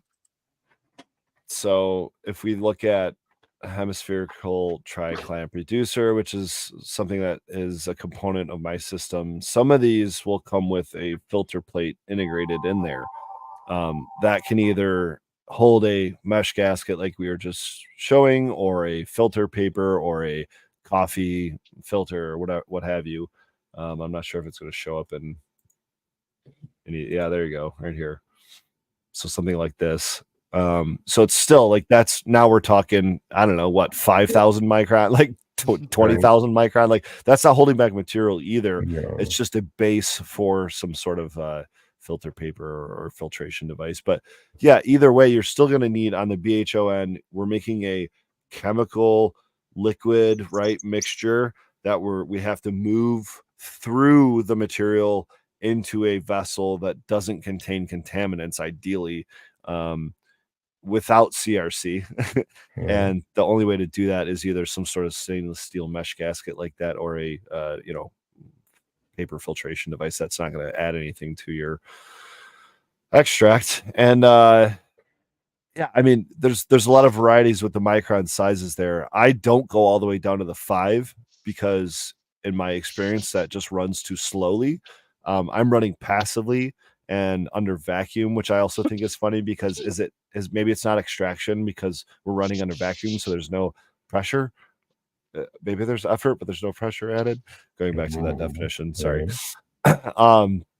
but you know, I do that use. makes my brain fucking do jumping jacks over here, dude. Trust me, I'm sitting there driving down the road, like talking at my Google, like just like make some comments about like chemical extraction. We're actually operating on a vacuum, and so there's no pressure involved. But we have a variety of obviously micron sizes to use. I haven't used I mean, I think maybe I've tried the 5 micron or somewhere near that lower end, and it just runs so slowly, guys, because I'm not using some sort of additional mechanism like a pump to push the solvent along. I'm just relying on the solvent moving from one area that's less vacuum to one area that's more vacuum, essentially. Turning it from gas liquid and all that. In the process somewhere, I've got to hold back this material. Usually I use, I think, in that like 50 micron range, but I am also using like a coffee filter that kind of is a base. And you guys are packing it pretty good too, aren't you? I actually did just purchase a new stainless steel packing rod to kind of help tamper down, because I was using one that was way too small and it was just kind of annoying. Now I have the appropriately sized one. Again, like always upgrading the parts, right, guys? Too small of a rod for the big hole is problematic. Like throwing a hot dog down a hallway, you know what I mean? Like, I don't know how I'm gonna pack all this material down in here. There's 1,600 grams I'm supposed to put in here. I'm just stuffing it down with nothing. No, but yeah, I do pack it down. I try not to I'm not trying to brick it out, you know what I mean? But we want to condense a little bit. I don't want like big gaps or anything like that either. So somewhere in between there, I guess. It's just nice to kind of fit the appropriate amount of material, I guess, really. All right. I got to get back to this. Mr. Smokey here mentioned some letters here. It made me want to jump to my next question. So we got rosin. Yeah. And then you said THCA. And my question from the outside, and I'm just because I want to be cynical and whatnot, why the fuck would we take something that looks like this, separate it down into THCA and terpenes, essentially, and then in most cases just fucking introduce them back to each other? What are we doing? So I personally like diamonds, the THCA diamonds, because they're 99.7% THCA. So when I'm having bad back issues or from plucking all day or doing something, bending over all day, so you won't do a dab of diamond. You'll stop at you won't reintroduce. You'll just smoke the THCA. No. We'll introduce, but so the reason why I reintroduce is the diamonds will actually oxidize with air pretty fast. They'll turn dark orange or purple or black or yeah. So you got to watch it. I've learned that over the years, because we used to, even in the freezer, it will still turn. So like they're still getting air. I haven't tried the vacuum seal tech on it and to make sure. Yeah, I've got some. These are the last ones we made at our hash class here. These still have a little bit of terpenes there. That was more of a failed attempt, and so the terpenes oxidized as well. Blah blah blah blah blah. Yeah, these.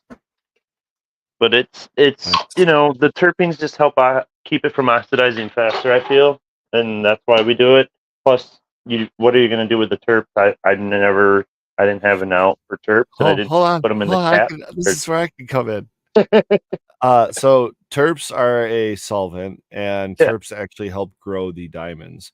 And terps, that high terpene fraction we're talking about, will still have somewhere in the range of 40 to 60% THC in it.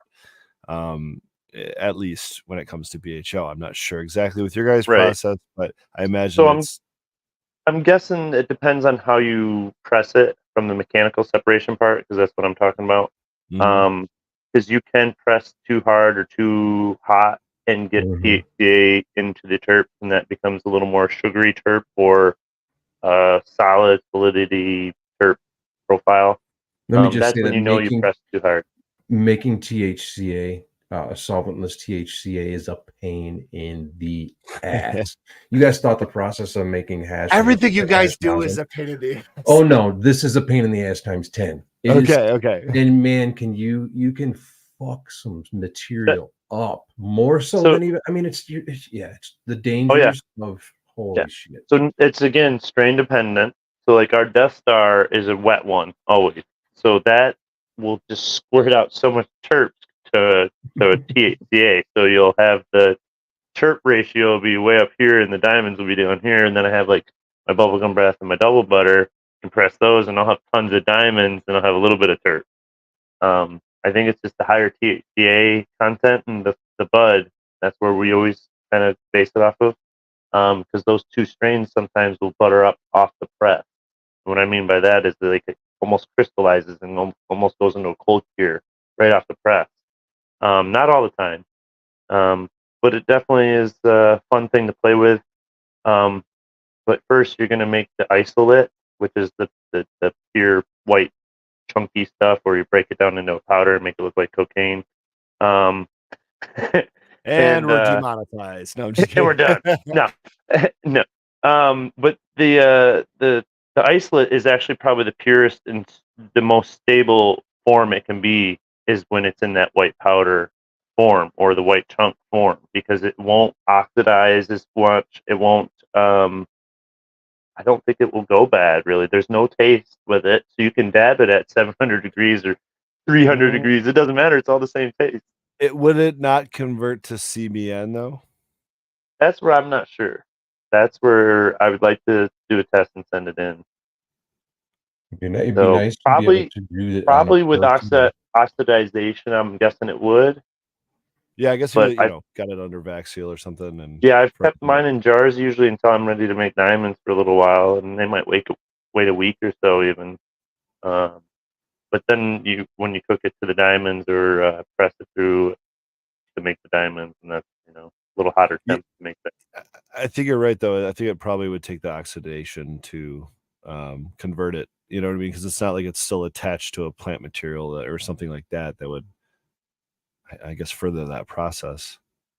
Right. I think you could freeze it in time. I certainly feel like I've experienced that by vac sealing and freezing jars for several years and never not opening them until 3 to 5 years later, and it's like the same fucking thing, man. I have to agree with. I don't know if I agree with this comment, but this is an interesting one. We know that when we dab rosin at much higher temperatures, it can be carcinogenic. It can produce carcinogenic, substances. Do we think that THCA is immune to producing carcinogenic side effects if it's dabbed at too high of a temperature? Good question. Right, I know. And this is what I was trying to interject a second ago. Is that I've even talked to recently a couple solventless and hydrocarbon extractors around the area. These things would be known if we could test. But the unfortunate thing is, let me take this off the screen. Sorry.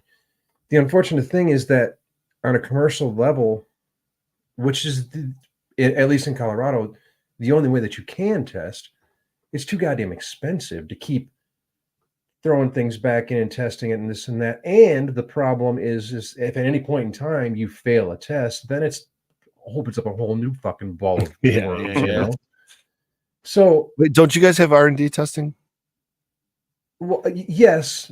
I mean, yeah, and I'm not involved with the hell of a lot of the post-processing testing and everything. Still expensive as fuck though. But yes, it's still expensive, and there's still a problem if you do fail that you can have certain liberties taken from you, blah blah blah blah blah. And so it would be really nice it'd be really nice for me to right here, perfect fucking example. I'd love to just take the residual, pour it off, send it in, and get it fucking tested.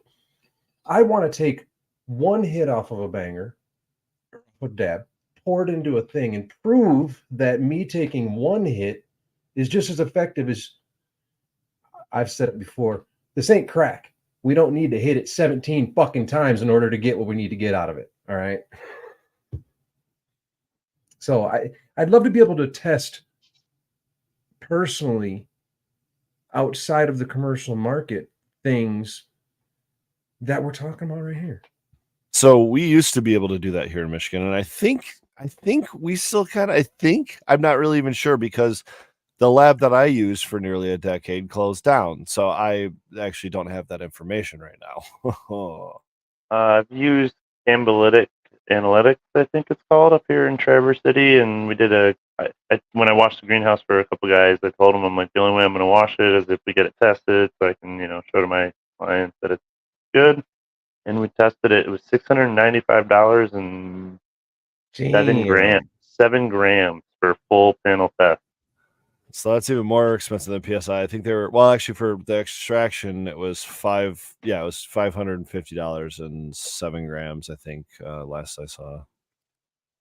That might have gone up though, before they close. It's insanity. And honestly, with labs closing, the prices are only going to go up because there's less competition. It is. That's why I think fewer people doing quality BHO is not a good thing. I want more competition out there. There needs to be more people making quality hash, whether that's on the solventless side, break it down, man. You know what I mean? We're talking.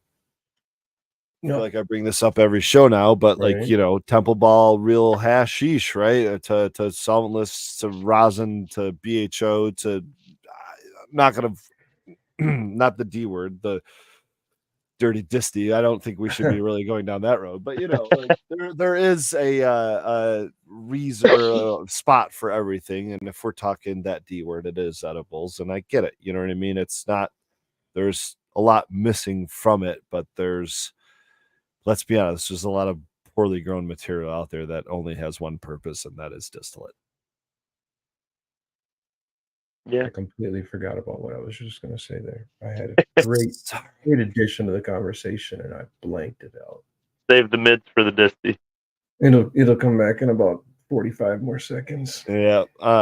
What's your favorite strain to wash? You talked about growing several strains for 5+ years. I'm pretty proud of the fact that I made a calendar. I was going to work on making some shirts and didn't even get that far with the artwork. So maybe those will come out later this year, but I'm celebrating my 10-year anniversary this year. And I've been growing some strains for 8 years, propagating the same exact clone for that long.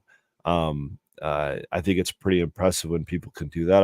I also think it's pretty impressive when people can commit to the 100% seed popping like Superior does, and then anything in between. It's just you do you, right? It's your own philosophy. Yep. But to propagate a strain that long, yeah, right or not.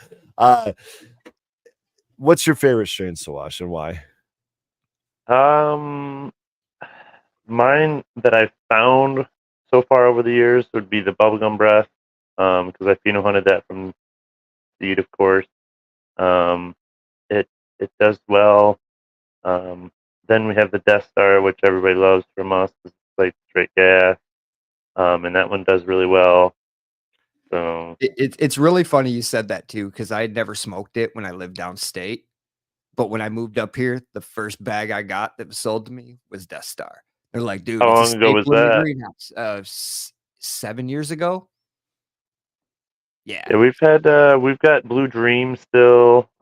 We've got LA Confidential, Critical Kush, Death Star. Wait, you got my wait. Critical, wait. You got Critical Here Kush? we go. Hour and a half. Yeah.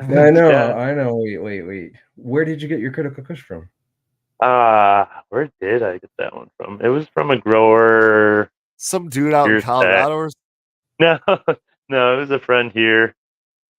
But it's mine is like. I always like to describe it. It's got like a coffee, blueberry, blackberry chirp to it. Interesting. All right. Yeah, it's really loud, but it doesn't wash well. It's like a 2.5%. Well, that's a bummer. Because it's very funny to me, because I think I don't even know the time I've been growing Critical Kush and processing. I don't think I've ever heard anyone else grow Critical Kush before and process Critical Kush. Mine was more of a. Mine was gotten from. I grew it and hunted it myself from Barney's farm, and which is one of the first times I've remembered actually where I've gotten it from. And I hunted it myself, and I started out as a sweet Kush, straight sweet Kush. And then it took on, it's genetically drifted. I've had it for 8 or 9 years now, however long I've had it. And then it kind of took on a mentholy flavor. And now it's more of just this. I wish I had something in front of me. More of just kind of a funky, taking the funky Kush kind of stance to it, you know. So I've always gotten really good returns with it, which is another interesting point. Ooh.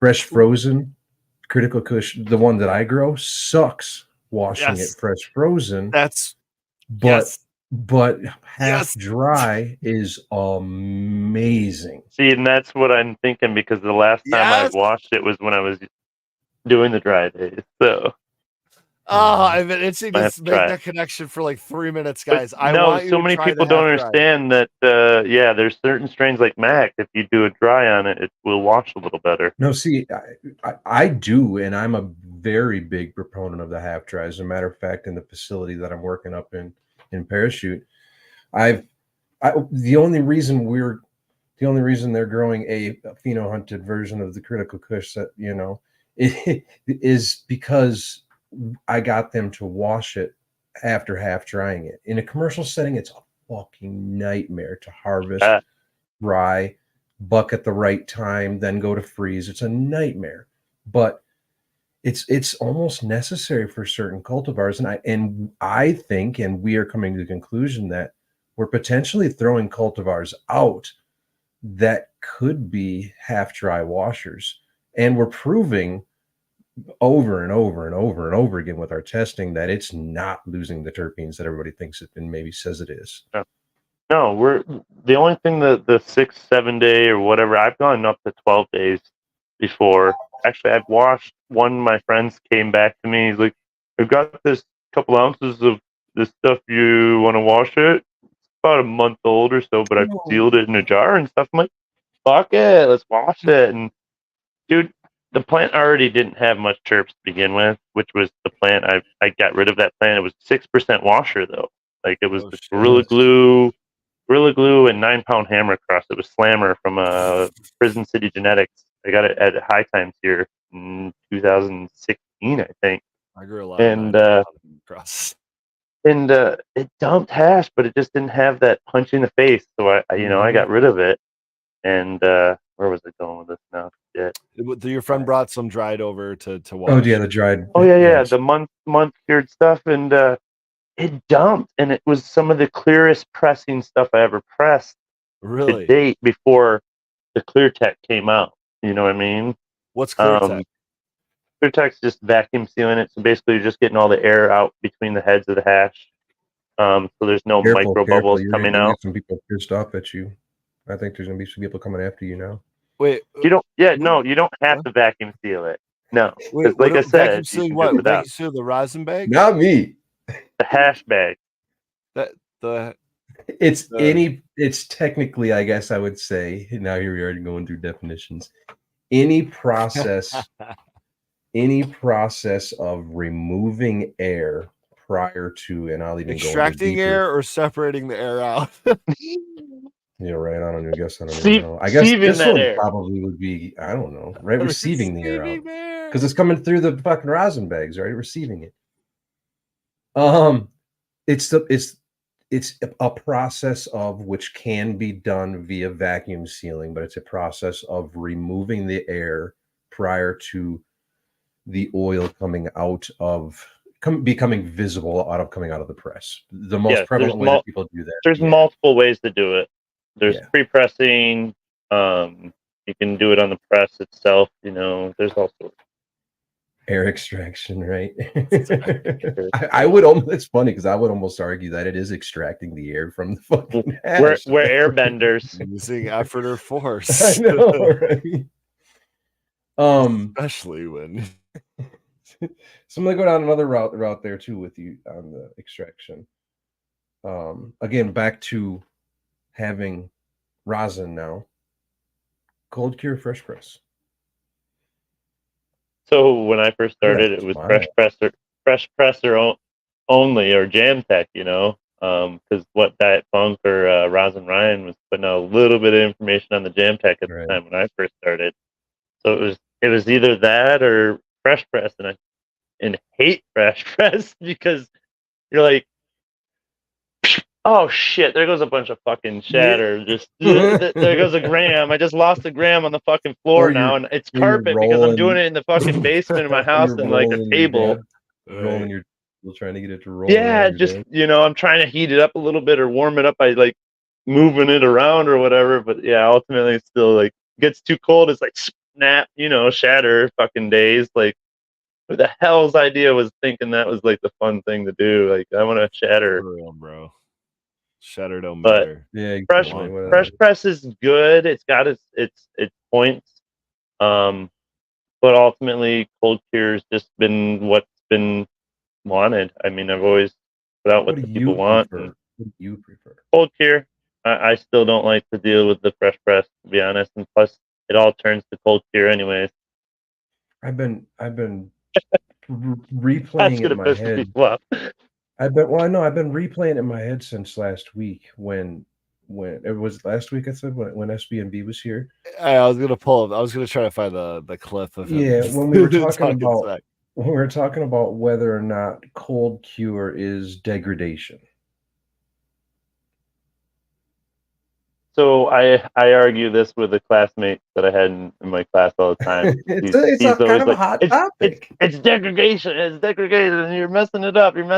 I'm like, okay, so I do a lot of fast curing. I call it fast curing. Yeah.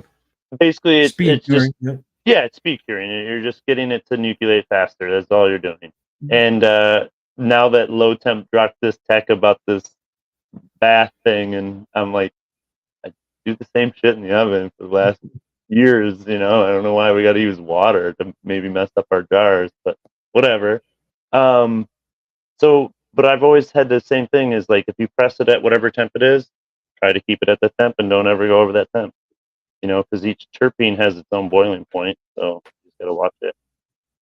But ultimately, yeah, most of the time when you're dealing with clients and they want their money, and you're talking big clients I was working with back in the day, they don't want to wait. You're already waiting a week or two to get it processed, and then it's like how long you want to wait for it to cold cure. And I've got Death Star that can take a whole month. I know. If it sits at cold. Especially depending on the temperatures, right? Yeah. So Yeah, like we just had a cyclical conversation regarding, degradation, maturation, and curing. Like what, and I think I don't even know what we ultimately came, but it's kind of like preference, because some people like wine, and wine isn't degraded. Wine is I've got my jars just sitting here on my table that I dab at room temp, and normally I'm not like that. Yeah. Normally I'm not like that. During the summer I definitely won't because it'll get too hot. Yeah. They'll just be melty mush. But during the winter I can get away with leaving it out more time than none. I got a mini fridge right here. I can throw them in anytime. I usually just, if I have a full jar, I'll make sure it goes in. But if I'm running low on the jars, good to get out. But ultimately, yeah, degradation will happen. It will turn into that spicy stuff. I don't know if you've had old rosin when it's just all spice. Basically, at that point, it's like almost a cinnamon spice. Kind of looks like it cinnamon turns sometimes too. it turns bright orange or dark orange or brown or something, and yeah, even some of the melty ones will turn like even that. So it's just insane.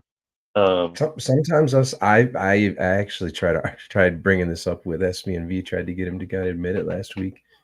But sometimes us hash makers, we either number one, we have mids. We make mids. We do. We don't show it all the time, but we have and we make mids. Everybody has mids. It's strain dependent. Thank you. It either turns into Pheno dependent, really. Too. Yeah, it either turns into food grade or we fucking smoke it ourselves. I've ate a lot of L's the last year because of all the pheno hunting. Right. Hold on, I gotta be right back. 1 second. Well, Superior, how are things? How's your potential hash production coming along? Good. Getting closer. Got some How are new seeds on the way, new testers to play around with here.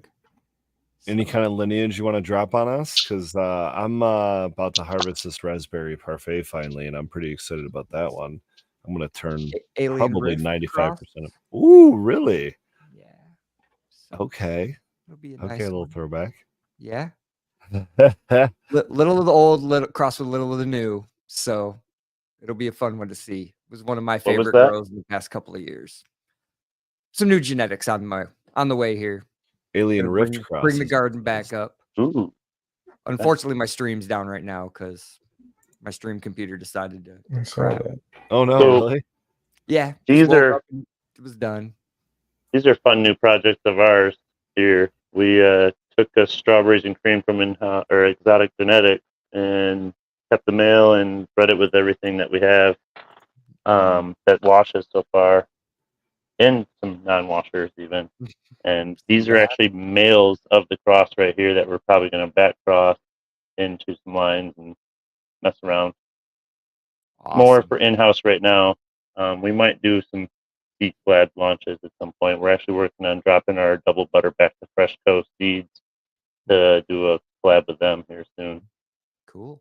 We're You also know, looking at doing it's some metric Another collabs. reason to get yourself a microscope, man. Start peeking at those necks. Absolutely. Yeah, we're looking at doing some metric collabs even here in probably the future this year. We're hoping to get it off the ground here in Michigan. So Very cool. yeah, the biggest problem is us living so far north that most of the labs popped up downstate 4 hours or more away from me, and it's like they all wanted me to come down and do work there, and it's like, I'm not relocating. I'm not. Yeah. Wish we had something that was smaller scale that could be set up to do the testing.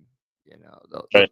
If it didn't cost as much as it did to set up a lab, that would be a fun project up here. It's not even the testing that gets too expensive. It's the delivery on top of the testing. You know what I mean? That's the other thing that people don't talk about is like you got to get it delivered, and then you got to make sure that vehicle's got a heated or cooled freaking thing to be able to haul your stuff. So, like, and here's where I was going to say when I lost my thought before was that I really respect somebody when asked a question, depending on the question, of course, when they say, I don't know, because a lot of times in the cannabis industry, we don't know because we can't test because it's not federally legal. We can't run this R&D, or at least we can't afford to because commercial market's struggling to survive as it is.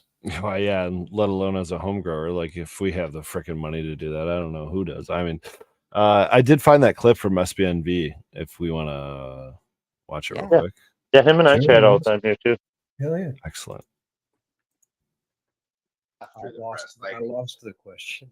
So let's say after you press it, right? Let's say the decarb that happens during the press is negligible. Whatever you think you press that, you press that. Okay. You finally have your product. It's fresh press in a jar. Okay. You have two options: put it in the freezer, or you leave it on your desk, right, at 60 to 70 degrees. Okay. Would you say that putting it in the freezer is going to stop or halt the decarboxylation process? Minimally slow drastically, yes. Now Okay. I try to steer away from the stop, but yeah, I mean, yes. Yeah, it's gonna. Yes. In all intents and purposes, it'll stop it, right? It also slows it down. Oxidation. There's kind of 3 points there. There's the temperature, there's light exposure, UV exposure, and then there's also oxidation. So if you can remove all three of those elements, there's variables. Yeah. There's variables. Yep. So then the other option is to leave it out at room temperature, right? Let's say light's not an option. Let's say oxygen is not an issue. They're both vacuum sealed in jars that are light proof, right? Okay. The temperatures are variable here. Okay. The one that's sitting on the desk is now decarboxylating, whether it be at a slow rate or not. It's happening. To me, I would call that degradation. You know what other people call that? What? Fucking cold cure. No. Cold cure. And I mean, I think I think I took a stance immediately, but I was like, at the end of the day, yes, but then is wine degrading? I mean, to some people, it's maturing. It's plus you're supposed to let it air for a minute before you. So it becomes right. Cabernet is 10 minutes open right before you even pour it. Yeah, you got to let all your terpenes out. Yeah. So my biggest thing is how loud is your fresh press is compared to your cold cure. I know that's where they say, oh, that's because you're smelling the degradation of terp. But really, is it? No, I don't. Because my jar will still smell the same. It will still smell the same from here from a month from now. Even if I put it in the fridge or freezer, still just like he does with his fresh press. You know what I mean? I think Nothing against generally the I fresh don't press get. game. I have no hate on anyone that wants to do the fresh press or that. But no, I just think that's just the only game they can really throw at the cold cure game for hate.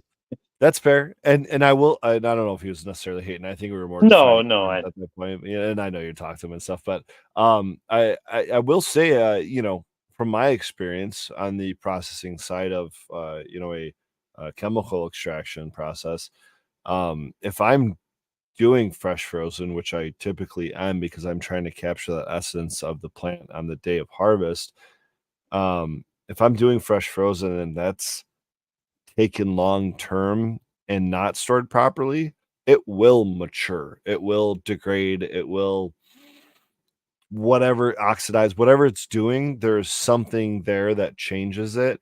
And I do find that a lot of similar profiles that I like have a similar result if they're not stored properly, say 6 months to a year down the road. They start not all, but they some of them start smelling like a similar product, and I assume that's because certain terpenes of those profiles are oxidizing at different or similar rates, right? And so you might be left with kind of a similar byproduct, if you 100%. will, at the end. Which again, I think a byproduct is it's a mature, degraded, it's not what we're looking for, at least not what I'm looking for. Words that were like Well, back. We'll call it mids because it all smells the same, like you were saying. That's what I would say. Mid's good terming. It just smells the same at the end. So, I mean, technically, we all make mids, right? In the end, I don't. end. I generally don't like cold cure because to me, I don't get as much of I don't get it hardly any smell. It's not as pungent to me generally. Really? And B, it's harsh. Now, whether that's because it has more terpenes or because the terpenes haven't degraded or matured or whatever, it's harsh. I don't enjoy fresh press in the most case for the most case. I like the term sharp. I know you used that in the past, Pedro, and I've used that term since we've had that discussion with a few people, in person about that specifically, the fresh frozen, if you will, and how it will maintain a higher level of terpenes for sure. But it also brings like a sharper presence of can bring a sharper presence of terpenes. And I think that's certainly, cultivar dependent. Big time. I've noticed some because I've been paying attention to it more. Some cold cure isn't the same, Have we tested fresh press versus cold cure the same strain for terpene levels? I have not. Maybe that will finish all of our arguments. Right? I mean, that's all we need, honestly. Like, really, I mean, that's truly to be able to really somebody who's got $700 and 7 grand. I mean, somebody has. I bet you. I mean, Oleo has to, right? Because they provide fresh press and they provide cold cure and they provide. So does 710. Yeah. 770. Sorry, I think that's what I actually meant to say, but that's kind of funny. So they have to. My understanding of MED is now running through my head. So just speaking out loudly, they would have to test individually for that, then, right? For the final product. But for terpenes, not necessarily. That's that's the problem here. Agreed. Terpenes is state by state and everything, but so only is Alaska. And so is contaminants, and so is mold. Right, and so right. It's all required at different points and times in the process, and it's. I feel like the things I've noticed over the years, just recently, I should say, not over the years, is that the terpene levels depend on how wet the rosin is. Like, you know what I mean? I feel like some of the higher terpene percentages we're seeing are usually almost jam-packed, you know what I mean, compared to a cold cure or a fresh press. The funny thing that I've been seeing, and I mean, we could go on this for Christ's sake for another just an observation of my own. I've seen a lot of rosin that's come out that's actually dry, but terpy as fuck. And how the hell is that possible? I also would like to know. I assume it's because they're capturing full heads or something like that. But if you say it's rosin, then I don't know. I don't Yeah, that's either. weird. I don't either. I mean, I smoked specifically. We've had, I believe, peanut butter breath and Eddie Boy here is going to correct me in chat. It was either honeybee or tropic. I think it was honeybee, honey banana, that came out, and especially after cold cure, very dry, but still very terpy. Do you know what percentage terpenes we're talking? Because I have seen some claims that I really aggressively want to call BS on, but I'm not. I think that really depends on where because you can send in testing on hash, and you can send in testing on rosin, you can send on the cold cure, the jam, and people can really be deceiving on what they will then post or whatnot. I mean, not everything's fucking honest out here. Let's I was gonna say, I know. do we even believe the percentages? So how much would we believe the terpene percentages? Right. Again, that's why Yeah. I don't want to like constantly call bullshit, but I feel like there's a certain level of experience where you can just visually look at something and be like, nah, it's not checking out. Yeah, exactly. Yeah, no, I don't recall the exact numbers off the top of my head. Of course, that's strain dependent, highly strain dependent. But Dude, I walked into a dispensary one time here in Michigan when we as caregivers were allowed to provide to them, and this guy claimed that he had a strain that was over 20% by volume terpenes. We laughed at him and said, "Sir, that would be mush. You'd be Right. holding Yeah. a bag of mush if it was 20% terpenes. Your terpenes would be like be melting. It'd be at the bottom of the microns. bag. You'd have a bag of water full of a bag of herbs. It doesn't make any sense, sir. You're full of shit. You don't get my weed. Good day."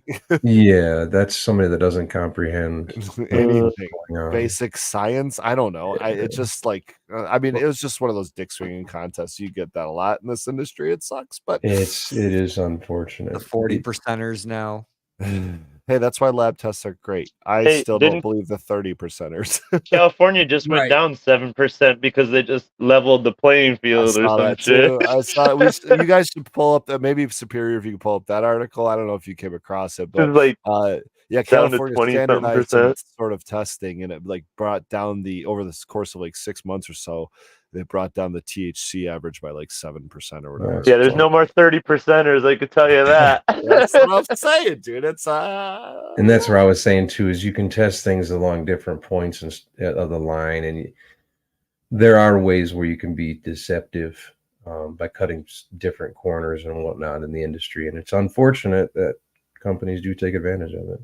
Yeah, it's sad because we've had stuff tested back when we were doing the caregiver stuff. Like, we're still doing the caregiver stuff, obviously, but we were sending in stuff just to see where we fell on the test in flour. And, you could send in two of the same exact flours and they'll get two different tests back in the day. So we gave up on testing a long time ago. Yeah, as far testing on percentages of terpenes and cannabinoids and whatnot, while extremely beneficial for medicinal value, I think is much less important. And I think there's nobody that can disagree. I think it's much less important than testing for contaminants, yeast, mold, and whatnot.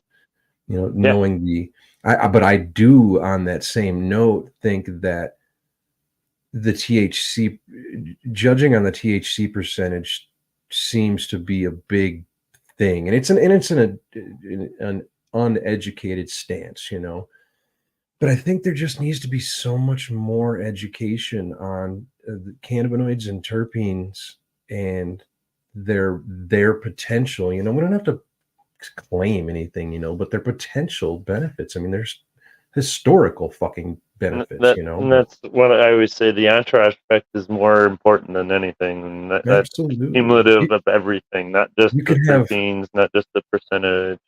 You could have higher terpenes, lower THCA, and which will fuck you up way more in some instances than higher THCA and lower terpenes. As long as you have the right 100%. terpenes, the right flavored terpenes are And huge for receptors. certain medicinal and receptors. values and receptors. Everybody takes things differently. Yeah, so like back in the day, I could NyQuil, the stuff that would make you sleepy or whatever when you were a kid or whatever. I'd have the reverse effects on me. I would be like wired. So like, I feel like it's the same thing with edibles. I could eat edibles for days, and it really doesn't affect me. I feel like whatever that is, the processor in your liver, whatever they say, metabolite or whatever. yeah, Enzyme, whatever it is. The exact opposite. I'm on about 1,200 milligrams tonight, so I wonder if I'm kind of the same way. Yeah, dude. People are always like, "How can you eat so much?" I'm like, just food to me. Pedro, we've seen you at the end of these shows. That definitely affects you. I want to try and see if I can make a big enough or heavy enough dose cookie to affect Smokey the Bear. Smokey, are you going to be at Hash Bash Cup this coming week? Sadly, no. We signed up for this dinner up here in Manistee because the Puna Hash is actually pretty close to us in Manistee. That's what we're hoping to team up with them and work on a collab with them because they're about 45 to an hour from our house. Excellent. Well, we need to link up soon to do a hash trade because I'm always looking for the best rosin, and I'm telling you, I'm struggling to find it. I've found some from Pedro that's been excellent and has really changed my opinion on it. We've had some great hash makers on this episode or on this show, and there's not been too many of them that have been, within range of me. But next time I'm either up in wine country or you're down in I guess the southern half of the state, we're definitely gonna have to link up, and I would love to trade up because I would love to try some of your hash, man. I've heard just amazing things about it over the years. I've seen it all over the place, and I don't think we've really had the chance to really experience each other's yeah. And I think I've had your stuff a long time ago, the Clementine something. It hasn't changed. It's same Clementine. I got that right here too. Yeah, that was a good one. There you go. Still going. Yep. That's one of those strains that I've been growing for 7-8 years or whatever. Same with the lime skunk. But yeah, I'd love to try your Critical Kush, especially because now that I've tried Pedro's, the Death Star. I know Red Setter talked in here. I think I've grown Death Star in the past. It's definitely a great strain. I'm not a fan of it, to be honest. I literally got rid of that cut the first day I started washing because we only had one plant left, and it was like a 8-foot plant. And I'm like, fuck this plant. It's like the worst plant. It's slow growing. And I just threw it over in the corner. And I'm like, whatever. I'm done with it. And it was slow growing? It was because I was growing massive plants at the time. Okay. Massive plants. Hold on. So we had this huge plant in the corner, and I'm like, all right, we cut it down, and I'm like, let's just wash it. I don't like smoking this shit. It's too gassy for me. Like, I'm like, let's wash it. And we cranked out so much weight off that, and we got like 6% return on it. And we're like, all right, we need that cut back, buddy. Like, we picked it up after we went to our first show. We did what was the first show? 2018, I think, or 19. When did Rec come in again? 19. That was the Detroit show. Like Cannabis Cup was 2019. There was two of them, wasn't there, the same year? There was. We went to the first High Times on the racetrack. Yeah. Yep. So yeah, that was the that would have been the June or July. I think it was June. Yeah, because we teamed up with all the Northern boys. We had Fresh Coast Seeds, Light Sky Farms, and Light Sky Farms. Damn, that's like a sign on a building nowadays. You know what I mean? Like, yeah, yeah, that's a fun one. Yeah, we just try to stick to ourselves and try to put out the best stuff we can. Have you worked? I know I really would love to. We only got a few minutes left, and I wanted to let you kind of tell us a little bit about your, kind of your education and kind of what you provide in that regard. But I also am curious to know if you provide that to the commercial industry, if you do any consulting in that regard, because early on in the pandemic, at least, or especially, I should say, there was certainly a lot of people looking for help, and I know that hasn't changed that much in terms of people looking for help. It's just the money situation. Like, everyone needs help and they don't have money now. So, but I'm curious to know what your experiences are on the education side, and especially with meeting Julian and him telling how he filmed it, and just like tell us about that in your classes real quick if you could. Yeah. I started out, I was just doing classes as far as training people at their own place. So I went and trained a guy in a little farther north than I was, and we became pretty good friends over the years. And we taught him on just basic wash stuff and press stuff. And, I was still beginning myself. Like, I was only a couple years in. I was still making good stuff, but um, I just felt like there was still a niche for people to learn, because it was such a new thing and there wasn't much information out there on the internet. Because I know it was the biggest question that was, what temperature do you press at, was the biggest, It hottest still is. question. It still And is. How do it's you still dry one of the hash hottest. without a freeze dryer? Yeah, that too. And so, it. Where was I going with that? Damn it! I lost I know. track. Educational classes and informing Yeah. people on how to do it So right. we went from that, and then I went to a commercial facility and taught somebody at a commercial facility over 3 days, and that was a fun time. But then I went and started this classes because I seen other people starting classes from other states in California. They actually were coming out to Oklahoma because Oklahoma started coming online, and I'm like, why don't we do this before somebody comes to Michigan from out of state and starts taking our money back to other states? I'm like, I like to keep our money local, and I'm like, let's just start this class. I'm like, I'm not a person that really is. I'm kind of a shy person, except for when it comes to hash. So I was able to do this. There was no way in hell I'd be Mhm. teaching kids in school or any of this stuff or college.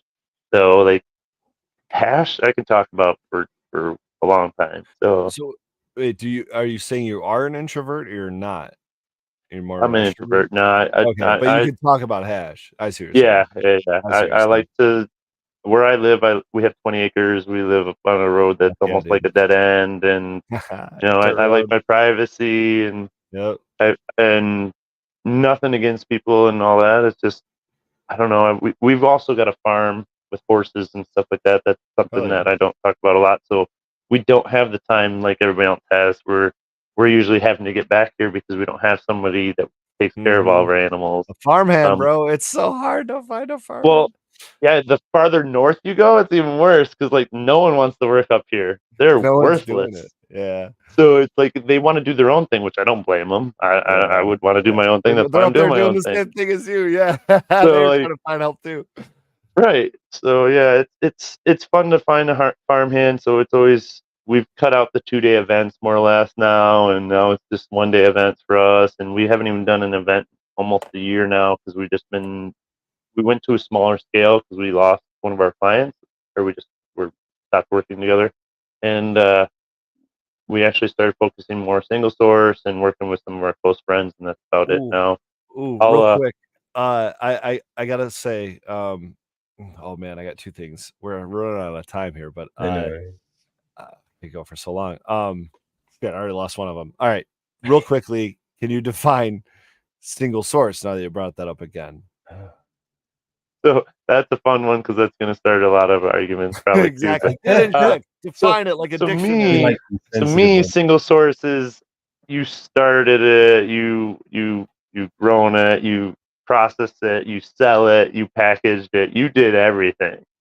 You know, I don't have a team behind me really. I'm starting to get, like, I had a couple people at one point, and then when we were doing a lot of bigger clients and stuff, but now it's just me. I'll hire help here and there when I need to get a bunch of jarring done real quick or something. Right. But ultimately, it's I'm to the mostly just absence. me doing it, packaging the Instagram, the fucking, like I said, the janitor. That's all of us.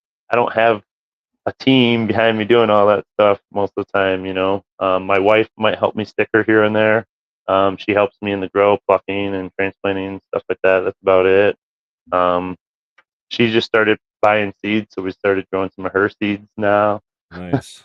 But yeah, she's a huge smoker also, like I said. So Shout out the badass wives. You know what I mean? Like the ones that come through and get their hands dirty too, and love this to partake. Okay, so I kind of remember my other thing you brought up. We talked about commercial consulting and all that, and just training people and keeping the money in the state.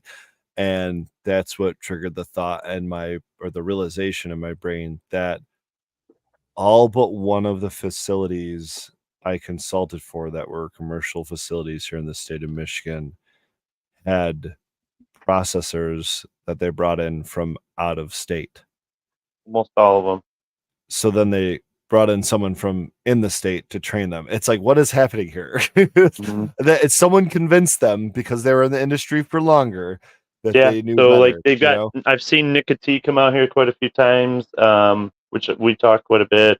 Rosin Ryan's out here right now. I think again he's out here quite often lately.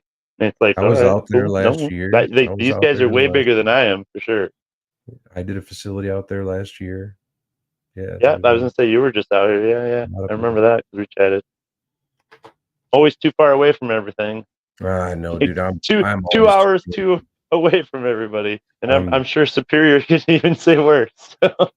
Everybody goes to Denver. I'm like 4 hours away from everybody there. 5 hours, damn near. So.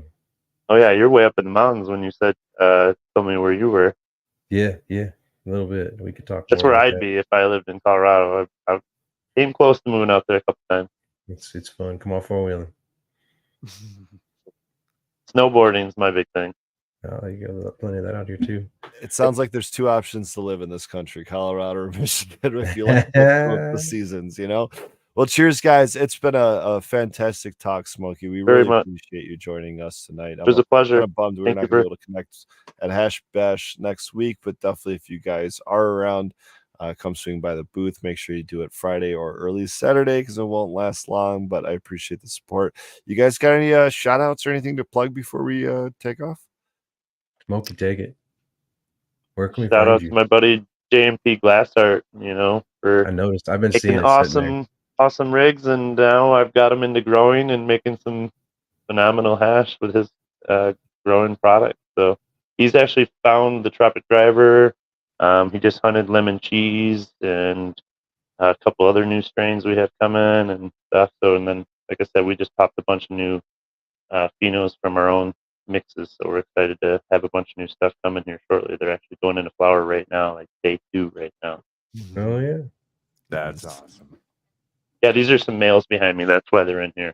That explains it. Gotta have the boys segregated. Are huge. Gotta have the boys around.